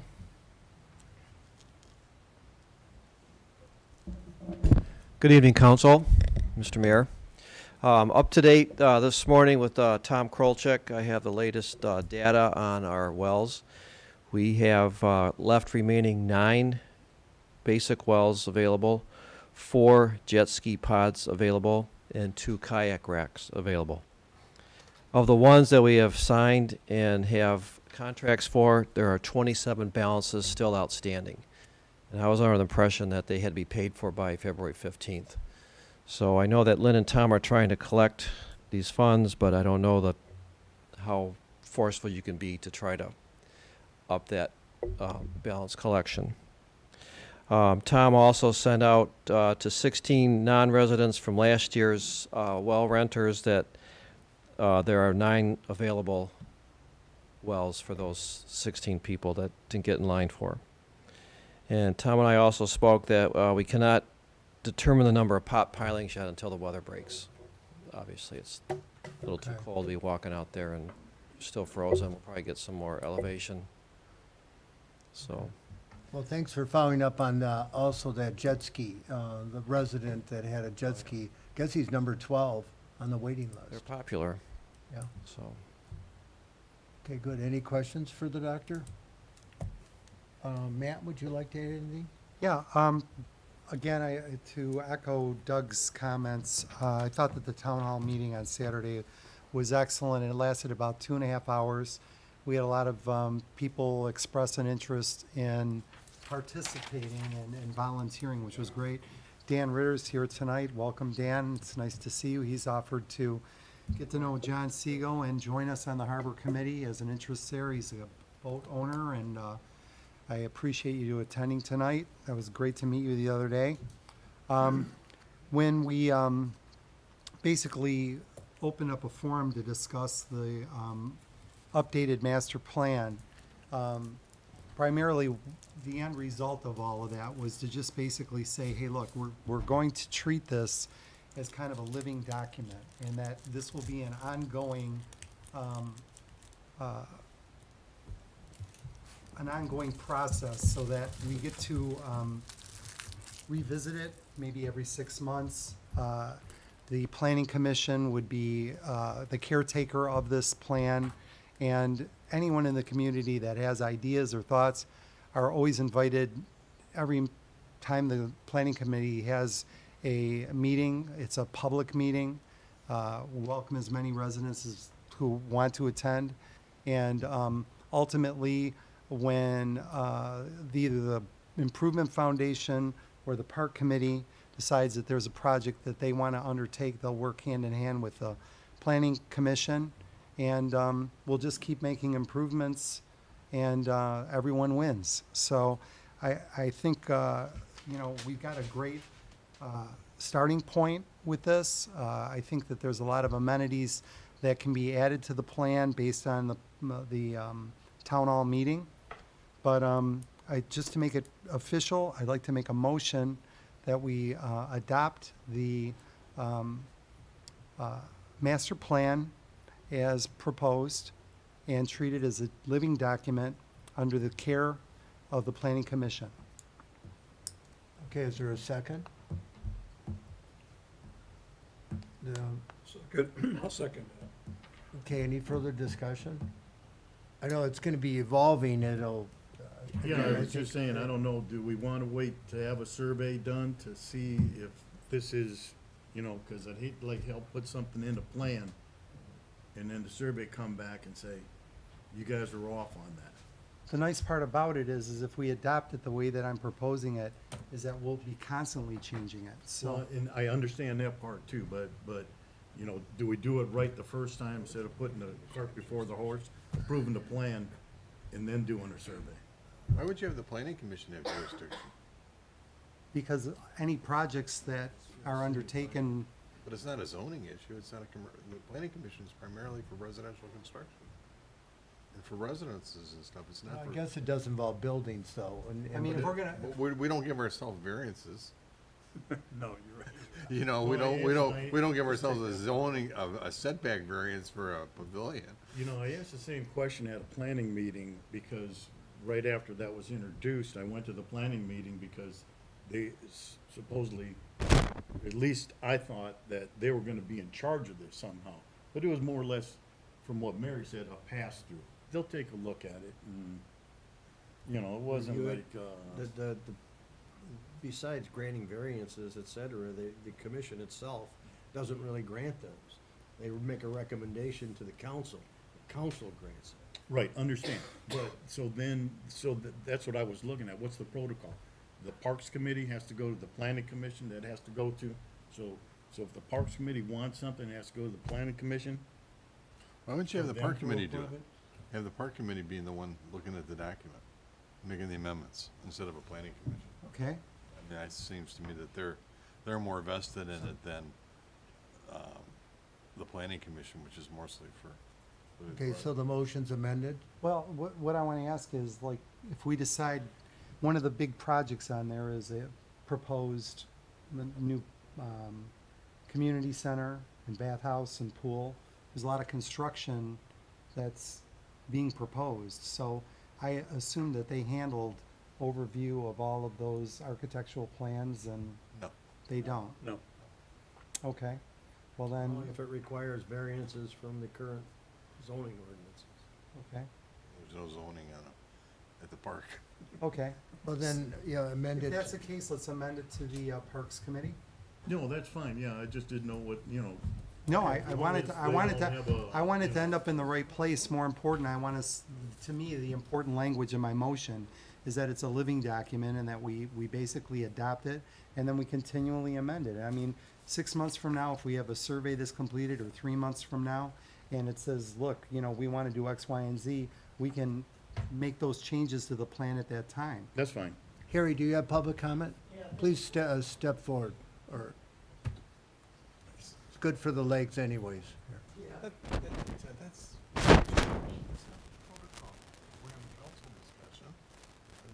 Rules of order. You know, I attended the meeting, and it was attended by some terrific folks, but it wasn't a jam-packed room. And I've been to these master plan meetings that, we had a lot of people. We had a thing at the War Memorial. So I don't think you should go away with the impression that all these decisions were made at the little meeting we had on a holiday weekend. Doug's point was well taken. There were some people that made it, really had some input. The impression was they were going to go about trying to get a survey done and really get some input. I really have some concerns about this notion of, well, we're going to have this be a living document and we'll just change it all the time. I think master plans are a very, very serious undertaking. You need one for the community as well as one for the park. And I don't know the exact language. I think there's language in our city ordinances or wherever you put it that ties the master plan to the planning commission. And there's obligations that these master plans are supposed to be updated at least every 5 years. I think you're ramming something through here that you ought to take a serious look at, and you ought to get some serious professional guidance on it. I think Councilmember Cusick's point was well taken. There's organizations that do these things. And we're a first-class community. I think we ought to take it very, very seriously. I'd urge you to table this motion and study it a little bit before you ram it through. Point of order. I'd just like to remind the chair that when there's a seconded motion, that the discussion can only take place between council. Okay. Are there any further questions? Bruce, I understand your concern, and Doug, I understand your concern. I mean, I brought a couple of the last master plans with me. Albert Kahn did the one September 16, 2002. I know there was some work. I don't know if I have a copy. Harry, you brought it up at the town hall in 2016. I think we went back to Albert Kahn to do a sketch of. I think it also involved moving the tennis courts, not moving the tennis courts. I don't recall that Albert Con did anything in 2016 about, said maybe give you a price, certainly nothing circulated. If I may, Mr. Mayor, I'd like to call the question. Okay. Okay, we've had discussion. Okay. There's a second in motion. I'd like to call the question. Just one comment, a question really, Mark and/or Brian, do we have, to your knowledge, I know you've talked about it, in terms of the planning commission and the master plan that's out there? It seems to me you did some research on whether or not that master plan requires a 5-year update. I think because we're not taking federal funds, that doesn't apply. But do you have a situation, Brian, did you come across it at all, or in your review for various proceedings and the planning commission? No, I haven't looked at that yet, and I've Noth- got. nothing I've on the got planning any code pulled up here right now, but it's in Polish. I Trying to wish get I to could the help English you. version of it so that I can search for the word master plan, but the short answer to your question is no. So, Because I know there was discussion that a master plan, an updated master plan was gonna be presented to the planning commission. it was. Yes. I haven't seen it yet. Well, yeah, we saw the plan, okay, the preliminary, but it hasn't really been approved as I recall. I think From the that's planning correct. commission. I think that's correct. Does it require approval, or, I mean, has that been our Yeah, protocol? I'm It confused, requires I mean- approval, it's in your charter. It's in your Okay. charter, but I'm trying to get to the section, but the short answer is yes. So, If that's the case, it's a moot situation at this so we point. require approval from the planning commission? No. Require approval from the city council. Right, so my motion is in order. Your motion is in order insofar as it suggests that the, But from what you guys told me earlier, to amend my motion, because the planning commission has no authority. So if it's in city council's hand, again, we have a second in motion. I'm not proposing anything radical. I'm saying let's use what we have as a starting point and let's keep building on it. That's all. I mean, we paid an architectural firm to update it. They have. We've had a public hearing where people came on Saturday. We've had various committees within the city government review it. And again, there's nothing on it that anyone's objected to. So I'm just saying, let's use it as, But we don't know that, Matt, that anybody's objected to. Nobody objected to it there at that forum we had the other day. well, it's up to us as fiduciaries to make that call. So, Well, we might be confusing the fact that there's the master plan for the park, and then there's the zoning city master. master plan for the districts, the 5 districts that we have. And I think, Mark, you told me that only the zoning's required. For the 5 districts that we have in our zoning plat map.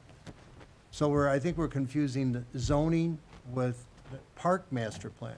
It's not part of I guess it's a subset of our zoning, but I mean, our districts, the 5 districts, don't encompass the park. I don't think so, do they? No, they don't.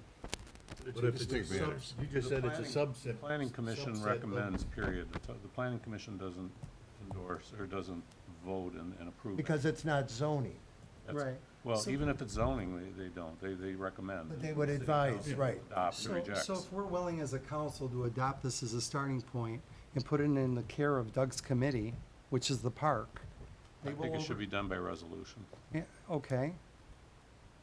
So it would be proper to vote on then, Brian? I mean, now? As a resolution, sure, you can resolve to Okay. do all sorts of things without going outside of your Okay. planning commission Well, or let's city modify council the wording, procedures. okay? I resolve that we basically adopt the master plan for the park as a starting point, treat it as a living document, and place it under the care of the park committee. Okay, there was a second on Yeah. that? Yes. So, Can we take a vote? okay, all those in favor, say aye. Aye. Anybody opposed? No. No. Okay. Okay, 2. Okay, it passes. Well, thank you. Bob, infrastructure report. I think Commissioner Kling discussed anything that I would discuss on the infrastructure. I have some comments at the end. Okay, thanks, Bob. I know you'd indicate there's like 100 feet of concerns of that seawall, so I mean, it's huge. Brett, I see you inching forward here, so improvement foundation time. Is that me? Those footsteps. Good evening, Council, Mr. Mayor. On a lighter note, a brief update about the town hall meeting. The foundation was there along with myself. We had numerous trustees. We're glad to attend. Anxious to hear about the master plan.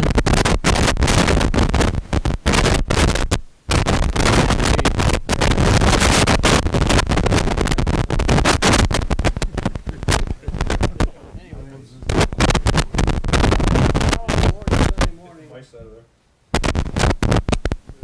Trustees met at the park. We were trying to get going with the town.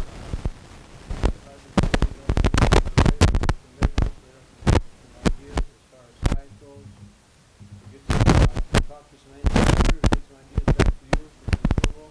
But just let you know it is in the works and we plan on moving forward with the town. That goes to Councilman Kuchek. There were many people there, many young people out there.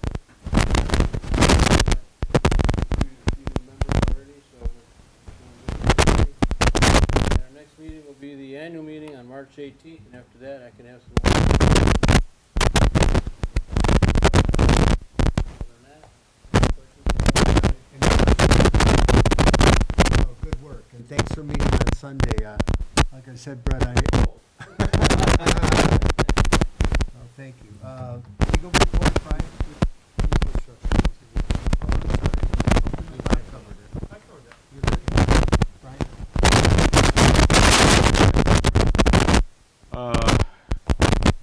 Something very weird happening with my iPad here. It's talking to me in Romanian. Keep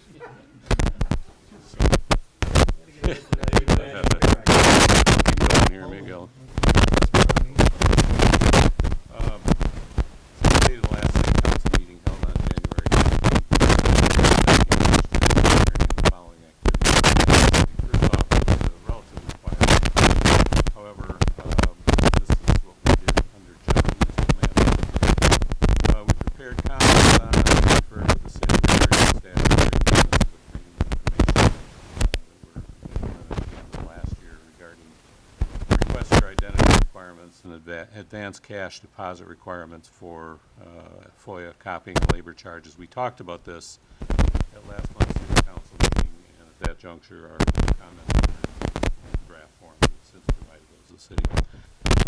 Separately, we reviewed and prepared a response to a Freedom of Information Act request for city waste hauling and recycling contract records and materials. That request was granted. We prepared a draft amendment that I talked about a little bit earlier tonight to the city's existing fireworks ordinance so that it will comport with the Michigan legislature's late December 2018 passage of amendments to the Michigan Fireworks Safety Act. I can go over those if you'd like, but in a nutshell, the ordinance amendments are going to track pretty much verbatim the limitations that are set forth in the new legislation that was enacted at the end of the Snyder administration. We reviewed and consulted with the city regarding municipal park master plan amendments. We also reviewed and provided some comment to the city on the draft seawall resolution that was mentioned earlier tonight, and it's on the agenda. I'll let the city talk about that. We also reviewed the monthly pension statements that were issued by the city, and also some correspondence received by the city from the Federal Emergency Management Authority or agency regarding an upcoming meeting that FEMA is conducting in Detroit on February 27th of this year to review and discuss potential revisions and updates to the National Flood Insurance Program maps as they may affect the city and the other Northpoint communities. We also conferred with the city regarding closed session. There's one comment I'd like to make in the closed session to discuss written legal opinion of counsel on a real estate transaction and pending litigation just for clarification, there is no pending litigation that we're going to be talking about tonight. That was apparently an administrative carryover in preparing the agenda from, the last. Tonight, we're talking about written opinion of council on a real estate transaction that the city has been involved in. We also, jumping over to the D-Plans property development matter, really pretty quiet this past month on that. We reviewed the city engineer and other plan specifications and requirements that followed a submittal by the developer to the city engineer. We conferred with the city planner and the city manager regarding those, preliminary comments of the city engineer. And then finally, on the boundary dispute litigation that has been filed between two property owners, adjacent property owners on Lakeshore Road, we're just continuing our ongoing monitoring matters at the King County Circuit Court, and is being handled on behalf of the city by the city's insured defense counsel. The city's a party to the case. Okay, good. Report. All right, any questions for Brian? If not, good report, Brian, thanks. Mark, your report? Yes. I attended earlier today a meeting Representative Lawrence held way over on the west side of Detroit. You know, her district goes from Southfield all the way over here and all the way up to Pontiac and eliminates communities in between. So there were people from Harper Woods, City of Detroit, and us. I got a chance to talk to her briefly. She knows our concern about the seawall, as well as CDBG funding. She actually mentioned that that was cut out by the president in the current budget. Expects that to happen again. She talked about the committees that she's involved in, including three subcommittees on appropriations. So to have someone on appropriations is really a value. She introduced her staff that were there. I hope you're going to mention the mayor-manager's meeting. Save something for you, even though I went first. Next week on Monday, we leave for our usual trip to Disney World. So hope to see Mickey. And Wednesday of next week, will be watching in Lakeland the Tigers play the Yankees. So and probably see another game. And we hope to see on March 2nd. We bought tickets for a launch at Cape Canaveral. Cool. I think this is the heavy things. It's send people to and from the space station eventually, but this one's going up without people in it, so I'm looking forward to seeing that. We have a conference call, I believe tomorrow, with the Army Corps of Engineers between us and some different times, so that may not go off tomorrow, but it may later. And I did get a chance to meet with Vito, to talk about the various issues and in terms of water issues and sewer bills, as well as the smart meter opt-out. Bob provided us some material on that. They can't charge there's a monthly fee, I forgot what it is. $9.95. $9.95 per month. They just can't charge initially for the conversion because the meter's not. And then on frozen pipes, I know we had some instances, you got involved, had to get involved in one. We asked people to call us if there is an issue. We'll send someone out. Mike Way went out in a couple of cases. And I believe, Brett, we found in each case that these were problems within the home or in their direct line, not in the city line. But we're happy to help out anyone, so please That was ask. the one on Ford Road, wasn't it, Brett? Yeah, yeah, thanks for following up. We're happy to follow, so I just wanted to mention for the record too, have people call us if there's any issue like that, 'cause we're happy to help them out. We can't recommend contractors or anything, but we try to help them if any way we can. And that's all I have. Any questions for Mark? If not, good. Old business, non-new business. The first one is the seawall resolution. You've heard probably more than you want to hear about the seawall, but it's reaching a point where not only is it dangerous, the road could collapse. You know, I don't know how far the water has moved into the surrounding terrain, but if it goes underneath the road and the car's driving, the road could theoretically collapse, and there could be serious injury. On top of it, we have the cement that's, you know, abutting this seawall, and it's moving in different directions. It's moving. And I see people in the evening walking over there. It's like an attractive nuisance. They don't know what they're in for. They don't know what's there. And at dark, you know, if they get a leg in there, if they're by themselves, something horrible could happen to them. So I'm concerned about our liability, the city's liability. We talked about the town hall, which you were there, Harry, you were there. I mean, we heard about that because I don't want to be named as a defendant. I really think that we have to force Wayne County's hands. We join in with Grosse Pointe Farms, and we force Wayne County to deal with this. Why don't we sue them then? Well, I mean, last year they almost sued us because of the same issue. We were apparently emitting more water into the system than were permitted. Well, they weren't gonna sue us over that. did they? No, he called me and he says, we're gonna sue you. Who called you? Richard Kaufman. He wasn't gonna sue us. He didn't have jurisdiction. Well, I mean, if you're that concerned, why don't we look at the feasibility of that? Well, we're at the point now they want to talk. Mark was at the meeting. He was Mark and Bob, and they talked about, well, the Army Corps of Engineers, they want to study it. Oh, they want to study it. And they want natural habitat. They want something that's pretty. They don't want a steel seawall that goes 8 feet in the ground below grade and 8 feet above. They don't want that. They don't want that remedy. They want something that's pretty. They want rocks, boulders. They want something that scallops very nicely into the water. And this is what we have. But they told, Mark, they told you, right? That we want to study it. We'll give you money to study it. Well, we're past the studying stage. And we're at the point of the injury stage. The next thing that happens is not going to be good. I don't know what we do. The resolution's the first step. I don't want Wayne County to say, well, we didn't realize it was such an emergency situation. You should have told us. So we've talked among ourselves, Mark, and you agree, we should have a resolution forcing Wayne County's hands. You know, and again, I just paid my property tax bill. I saw Wayne County Park, and it was a pretty big number. Well, why doesn't some of that money come back to the Grosse Pointe Shores Park or to the seawall part of our shoreline? I think we have to address it that way. It's that simple.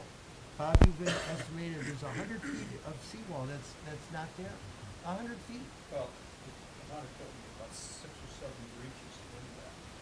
Okay, so we got 5 or 6 or 7 breaches. We have 100 feet. There's no seawall. Where's the water going to? And we have high water levels probably throughout this year. The situation's getting more urgent. And Army Corps of Engineers' conclusion to us, the study, it just doesn't hold. Rich?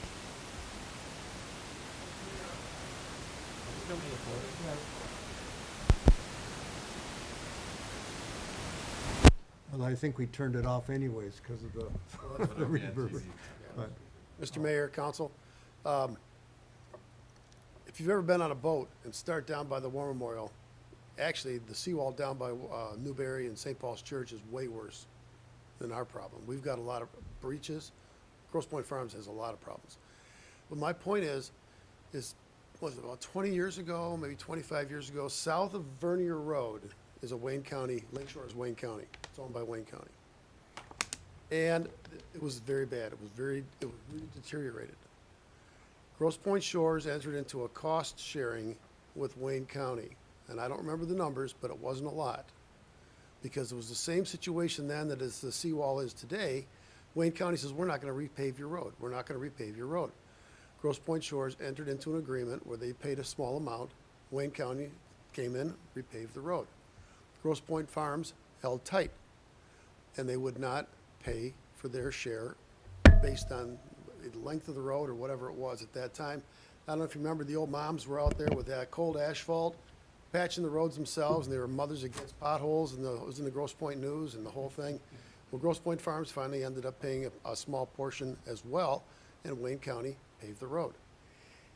Instead of just saying, it's your problem, it's our problem. It might be their responsibility from our point of view, but we're not gonna get anywhere with that. Tim Colleen's saying, hey, wait a minute, maybe it's the property owners along Lake Shore, they should pay for it. Good luck. So, the point is, have you entered into any kind of discussions with a cost sharing? I know money's tight, I understand all that, but it's getting to the point, the road's gonna wash out, you're right. Well, we did Lake Shore in 2012, if my This recollection's goes back correct. about 20 years. And our cost was, what was it, just over $1 million? We paid 10%, roughly 120,000, Okay. Economic Recovery Act under Obama. That was the Yeah. Obama Has Act. anybody ever talked or offered that, if as Wayne County said, You're "You assuming- guys pay a small amount, well, But if they have jurisdiction over this whole thing, right? That's the whole problem is that if you walk up there and take a reasonable approach and say it's $2 million, Wayne County, we'll pay 200,000, 10%, and we'll redo the seawall. Okay. That's a reason, it doesn't work, as you just heard. Ted's saying, we want to have a natural habitat. The first thing they're going to bring up is public access. They're going to want drive-offs and stuff like that, and they're going to talk about inclusiveness in terms of how that's going to work. You're going to go through all these incantations. This isn't like we could get this fixed if it was, the residents, Matt could get it fixed probably in 6 months, but with a bunch of contractors and pound a new steel wall, and I guarantee it look beautiful. The problem is, we don't have that authority. so are the incantations a way of just delay the game? That's the way the government works. They have no call to action. As I understand, it's about $1 million a mile, right? Well, Ted's concerned, What? The seawall's about $1 million a mile? Yeah, $1.25 million. Okay. I mean, they had the same thing on the road. They weren't gonna fix it, The Shores and the farms both gave a small portion. They came in and fixed it. The other day when we all met, they were throwing around the number between 28 and $30 million to do this project, according to the way that the Army Corps of Engineers wanted to do it. And I put on a presentation, talked for quite a while, and I gave them two proposals. One, to do the entire 3 miles from Warner to the Grosse Pointe Yacht Club, even though there's breaks with the parks and Crescent Sail, et cetera, was just under $5 million to do all of that work. They were blown away at how significantly less my proposal was over what they were estimating. And then I told Commissioner Colleen at the meeting that I could literally, in April, start a contractor to fix all of these breaches. I showed them my proposal on how we could fix the wall and literally use it to tie into the final product that I was proposing when we do the whole thing, so that this work wouldn't be done for no reason, that we could salvage all of that sheeting and work. And basically, I said about $100,000 would put a Band-Aid on all of it and stop the water flow under the road, and at least buy us some time to put financing together. Is this something the Shores could take upon themselves if they chose to do so, or do you have to get Well, a the permit thing- from the DEQ or from The thing that I want you to know is that the EPA was there, they liked my proposal. The the Corps of Engineers liked my proposal. 2 engineers from Wayne County said that's exactly the way that they would do it. So there's no problem with what I'm proposing. More than anything, I think this resolution is necessary to move the ball down the field as far as the release of some kind of emergency funds. And I think that this is maybe the first time, and Mark was really strong in the meeting about talking about liability and what are you gonna do if we have a sinkhole and, a car full of, with a family in it gets lost because we've been dragging our feet all this time. And the room was pretty dead silent. And I think we're to a point where people are willing to do something. And the fact that Tim came here tonight and spent as much time talking about it, I believe that we really are at a place where maybe we can get something done. Okay. Good luck. Well, thanks, Rich. My secretary lived about 500 feet from 15 Mile where the sinkhole was. And I think it took, how long? 2 years to fix that sinkhole? I mean, it went down 40 feet. Yeah. And then they were pointing the fingers, like who's responsible, involving the, highest of county officials. responsible for. If there is erosion and the seawall were to have a major breach in a big storm, waters are gonna be up high this year, almost to record levels. Do we have to fix it ourselves with this, we call Brett, or do we call Wayne County to fix the When the breach? road goes? When the road's washed away? Or the erosion between the road and the Call seawall? Wayne County. That's what. You call Call Wayne County, don't call us. And they come out and they'll dump some concrete, some crushed concrete in the Who knows hole. what they're gonna do? Yeah, not only that, you know, we had, Then call the We've- Channel 7 and Channel 4. we've paid a lot of money, extensive amount of work, attaching the joints on all of our, large drain sewers on that end of the city, because if it's all engulfed and surrounded by lake water, and it's just pouring into the sewer system, and they're charging us for the drain water, we're basically paying to empty the lake into our sewer system. Right. So there, you know, we have a vested interest in not only from a safety standpoint, but from, you know, let's stop the bleeding financially as well, to get at least my repair proposal in place. And like I say, we could literally have contractors out there addressing this if the funds are there. Thanks, Rich. Thanks, Rich. The resolution is just the first step. It's basically giving notice, legal notice, that this is a very serious situation and needs to be dealt with as soon as possible. Well, at this point, I'd like a motion to approve the resolution that's attached to the materials here on page 55, 56. So moved. Is there support? Second. Any further discussion? Not all those in favor, say aye. Aye. Anybody opposed? Okay, thank you. Last but not least is House Bill 530. Yes, this is, this goes back to a decision by the FCC to take away rights that local communities and individuals had. And this is something that Mike Watts, who's helped us on some of these issues, and other communities are adopting the same resolution, asking that broadband development be expanded back to what it was before the FCC decision. And this really deals with the use of the public rights-of-ways, which in other states, people pay to use those right-of-ways. And there are attempts both here at the state and at the federal level by the Verizons of the world and all these other carriers, some of which we've never heard of, put stuff on local poles without paying for it. And here in Michigan, there is a pole attachment fee, and there is a fee that comes to the city for all of the lines that are in the road right-of-way, but it doesn't pay for the use of it at all. These are public-owned or public easements that these utilities have that they're trying to, of course, reduce their costs in all cases. So the resolution, if it's passed by council, will send to the other communities, neighboring communities as well. My only concern, Mark, is that if there's a clear conflict between federal law and state law, federal law preempts state law, doesn't it? So, I mean, we're doing this more as a administrative, Well, it's to deal with exhausting all our issues. administrative remedies. No, this is what's being asked by many of the communities. But the particular group we belong to, called ProTech, that is the protection of the public rights of ways. And this was a request. So you see the Southfields, the Dearborns, the larger communities have passed this resolution asking both the FCC and the Michigan Public Service Commission to address this issue to the way it was before.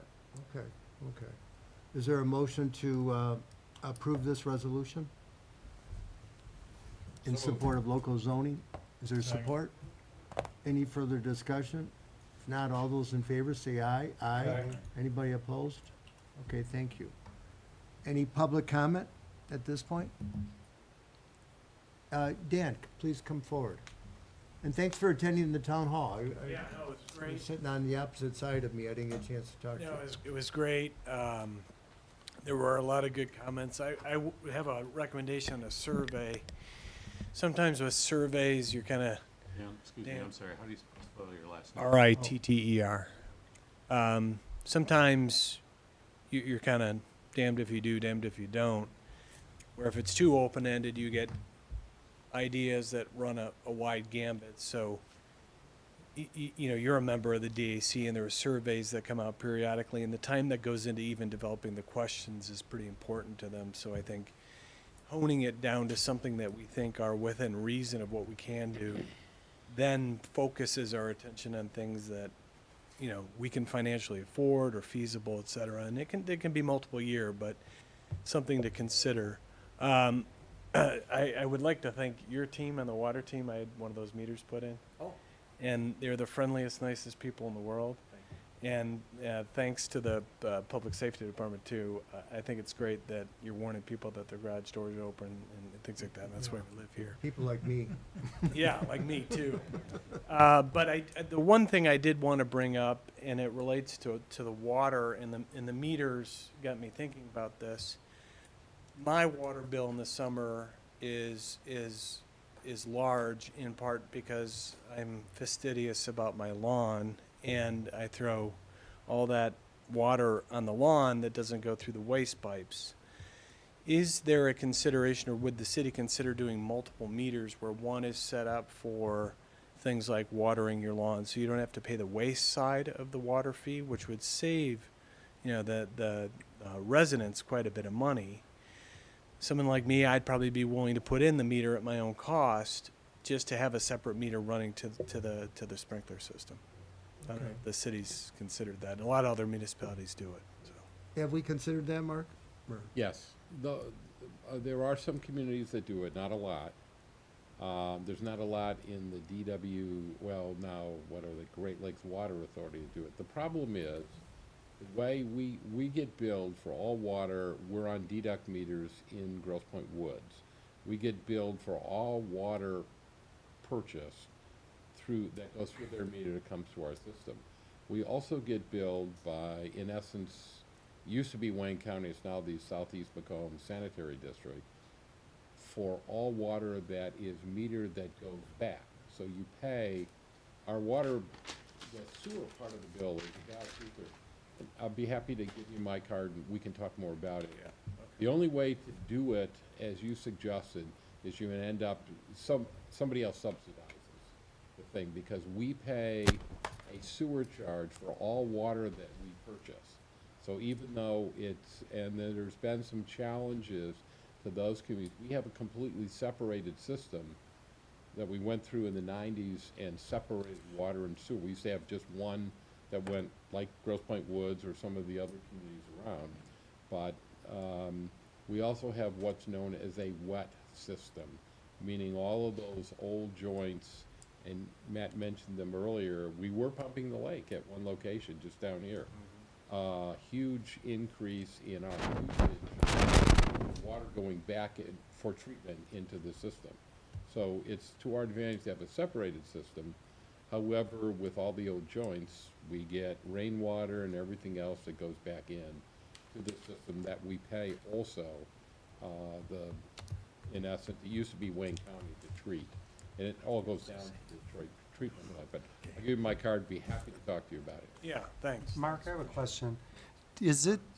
I know a lot of people who live on the lake, pump water out of the lake and water their lawns with that. Is a resident allowed to put in a well and connect that to their sprinkler system?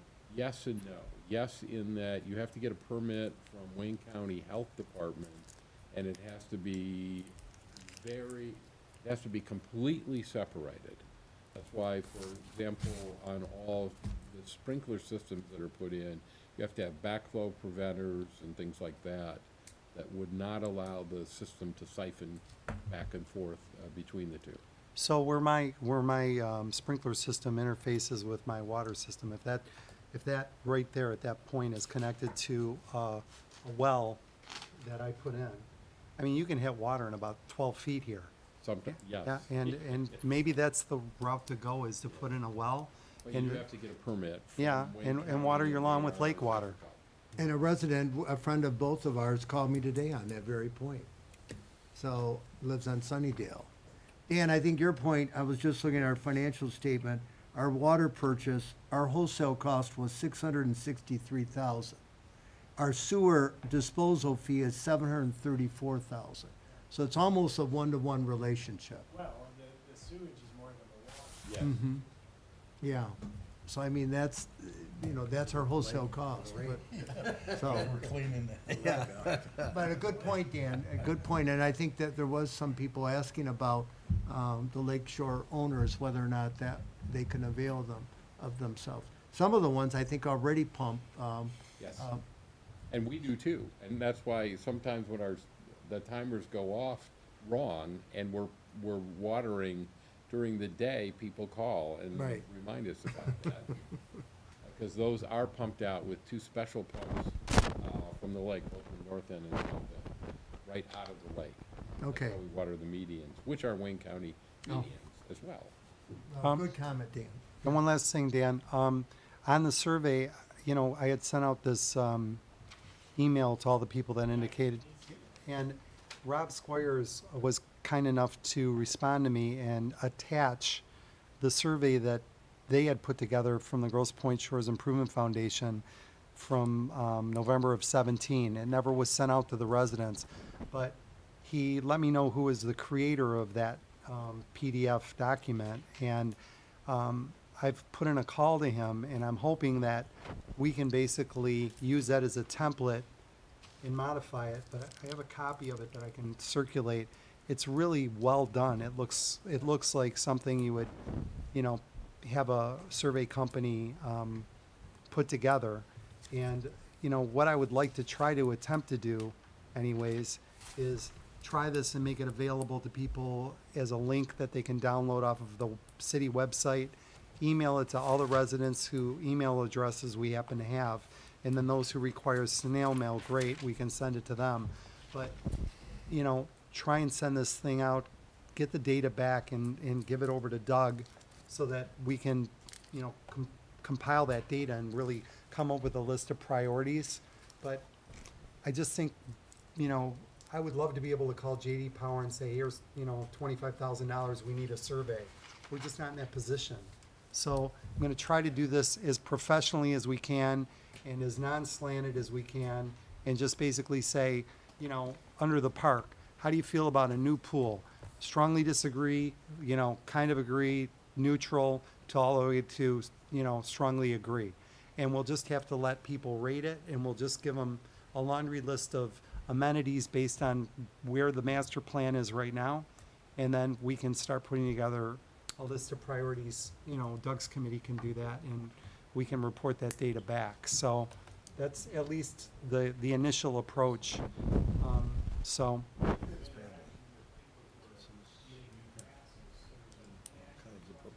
well, the chief had talked about, and Bruce had talked about, putting barcodes on all of the new park passes, so when they get scanned at the new gatehouse, we can collect data and find out who's using the park, what times, how frequently, and that's great information for us.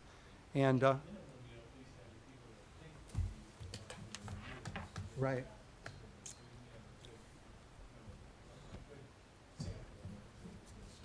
So that's where we're at, and I just wanted to thank you for your input. Yeah, thanks, Dan. Any other public comment? If not, council comment, Bob?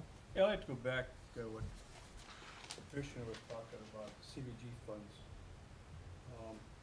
Some of the issues there had to do with Wayne County. 1.5 people in an office, $5 million. And this one lady that was helping was part-time and probably working about 60 hours a week. So part of the problem is not administrating the money, it was Wayne County's issue. They finally got some people in there. And we have changed the process. The Grosse Pointes and Harper Woods is, we're clean as can be. They've denoted 6 communities as being distressed areas. And this is no secret, this is public knowledge. Ecorse, River Rouge, Inkster, Hamtramck, Highland Park, and Melvindale. They're gonna get the bulk of the money, and they're gonna join forces so it can be managed a lot simpler on the money. They haven't determined who's gonna do all that yet. But I do know Allen Park helps Melvindale because they have nobody that can manage that money. And the paperwork is horrendous in federal money. So, the but that's how that's going, and everything's going actually pretty well. So, but the advisory council was, needed some help, and it's got straightened around. And Terry Carroll is starting to take charge and making sure things get done. Mark knows I'm working frankly too. I'm done. Okay, thanks, Bob. Matt? Yeah, I just wanted to thank you, Mr. Mayor, for holding another town hall meeting. We're the only city in the five-city area that does those, and it was well-attended, it was productive. As a result of that meeting, we had a group of young mothers that were at the meeting, and the one who had attended represented a group of 50 friends that are in the community that she's got a group on Facebook with. And basically, she came with a whole list of items and suggestions, one of which was bringing the book bike to the park and having a day a week where we have a story time, and be a great opportunity, like anybody on council or, public safety or whatever, residents that want to go and read to kids for an hour in the summer. It'd be a really great outreach from us to the community, and having the book bike there and getting kids excited about using the library and being comfortable with knowing how they can access books and literature is a really great thing. And as a result of those same comments, Brett just announced tonight that the Improvement Foundation is donating a tot playscape to add to the playscape that we have for the older kids. And, they were out there literally on Sunday, the day after that meeting, measuring. And, my compliments to Lynn Kurtz, who's projects committee chair, because she had a meeting with all of those young moms at the end of the town hall. They all exchanged information and immediately, got together, and this thing's going to happen, and it'll happen soon. And, it's really nice to see people come and be empowered enough by the way that we've structured this, that they can come up with a suggestion, and we can actually see it, come to fruition, and not just create a bureaucracy, but actually hear what our, residents want, and ultimately, through the generosity of the foundation, be able to provide yet another amenity in our park that adds value to our residents. So it's really an awesome thing to see, and I was very, very pleased to be there. And again, I really like this concept of treating this park plan as a living document, because I want to be able to have these public forums, and if someone comes up with a great idea, we can add it to it. Nothing's like permanent, that we can constantly evolve as the needs of the community change. You go out in the park now, and there's shuffleboard courts that was a real popular thing to do at one point in time. I've never seen anybody, in the time I've lived in Grosse Pointe Shores for 20 years, I've never seen anybody play shuffleboard at the park. But at the time it was put in, it was an amenity that added value. And now we need to be able to do that so that people are excited about their park and they utilize that facility, and that we keep improving based on and offering what our community wants. So again, I want to thank you for holding those town halls. I know we had a city council person from the Woods come in, and at the end he was very, very complimentary about the ability of the residents to have so much input. And there was no time limit. We just went until everybody said it was up. It was 2.5 hours, and it was an awesome meeting. So that's all I have to say.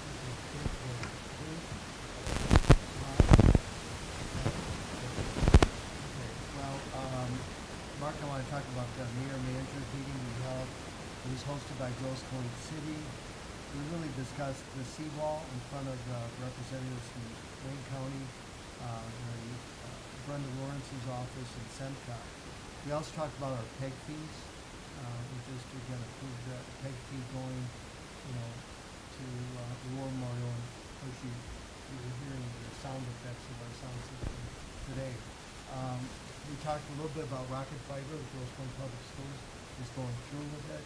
Grosse Pointe City may also go through with it. The other Grosse Pointes are on the fence, or but they're not quite seeing the payback to be in their best interest. One interesting thing is Comcast has, of course, heard about this. In fact, Comcast wanted to be at this meeting again. This would be like the third meeting they wanted to attend. And they've offered a special rate to the school system. They said, oh, you were on a short-term rate. We have a deal if you stay on a long-term rate. I mean, they pay $250,000, almost $250,000 now, pay $240,000 a year for internet access to Comcast. And now that they're thinking of leaving, Comcast says, well, wait a minute, we got a special rate for you. That's like half of what they've been charging. So it's good to know that competition works and that it was done for.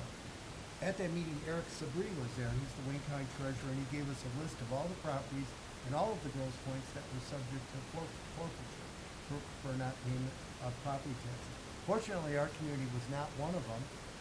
We didn't have any foreclosed properties, but he discussed the rules under the right of first refusal program, which is what the state law is, and that the ability of the city to recoup its cost.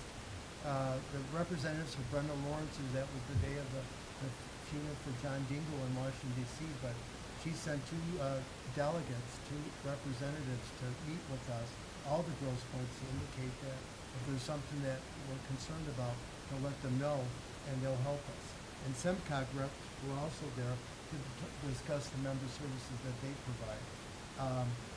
We had a nice discussion, and it occurred at the town hall, about a possible bike path and a pedestrian walk, like you see downtown behind the GM building. So we talked about that, and SEMCOG was kind of interested. And we got feedback from all the people that were in the room, which was kind of nice. I thought the town hall was one of the best that we ever had. It was well attended, over 20 residents. There were at least 4 young moms that were, each of those 4 moms were more than half of my age, more than.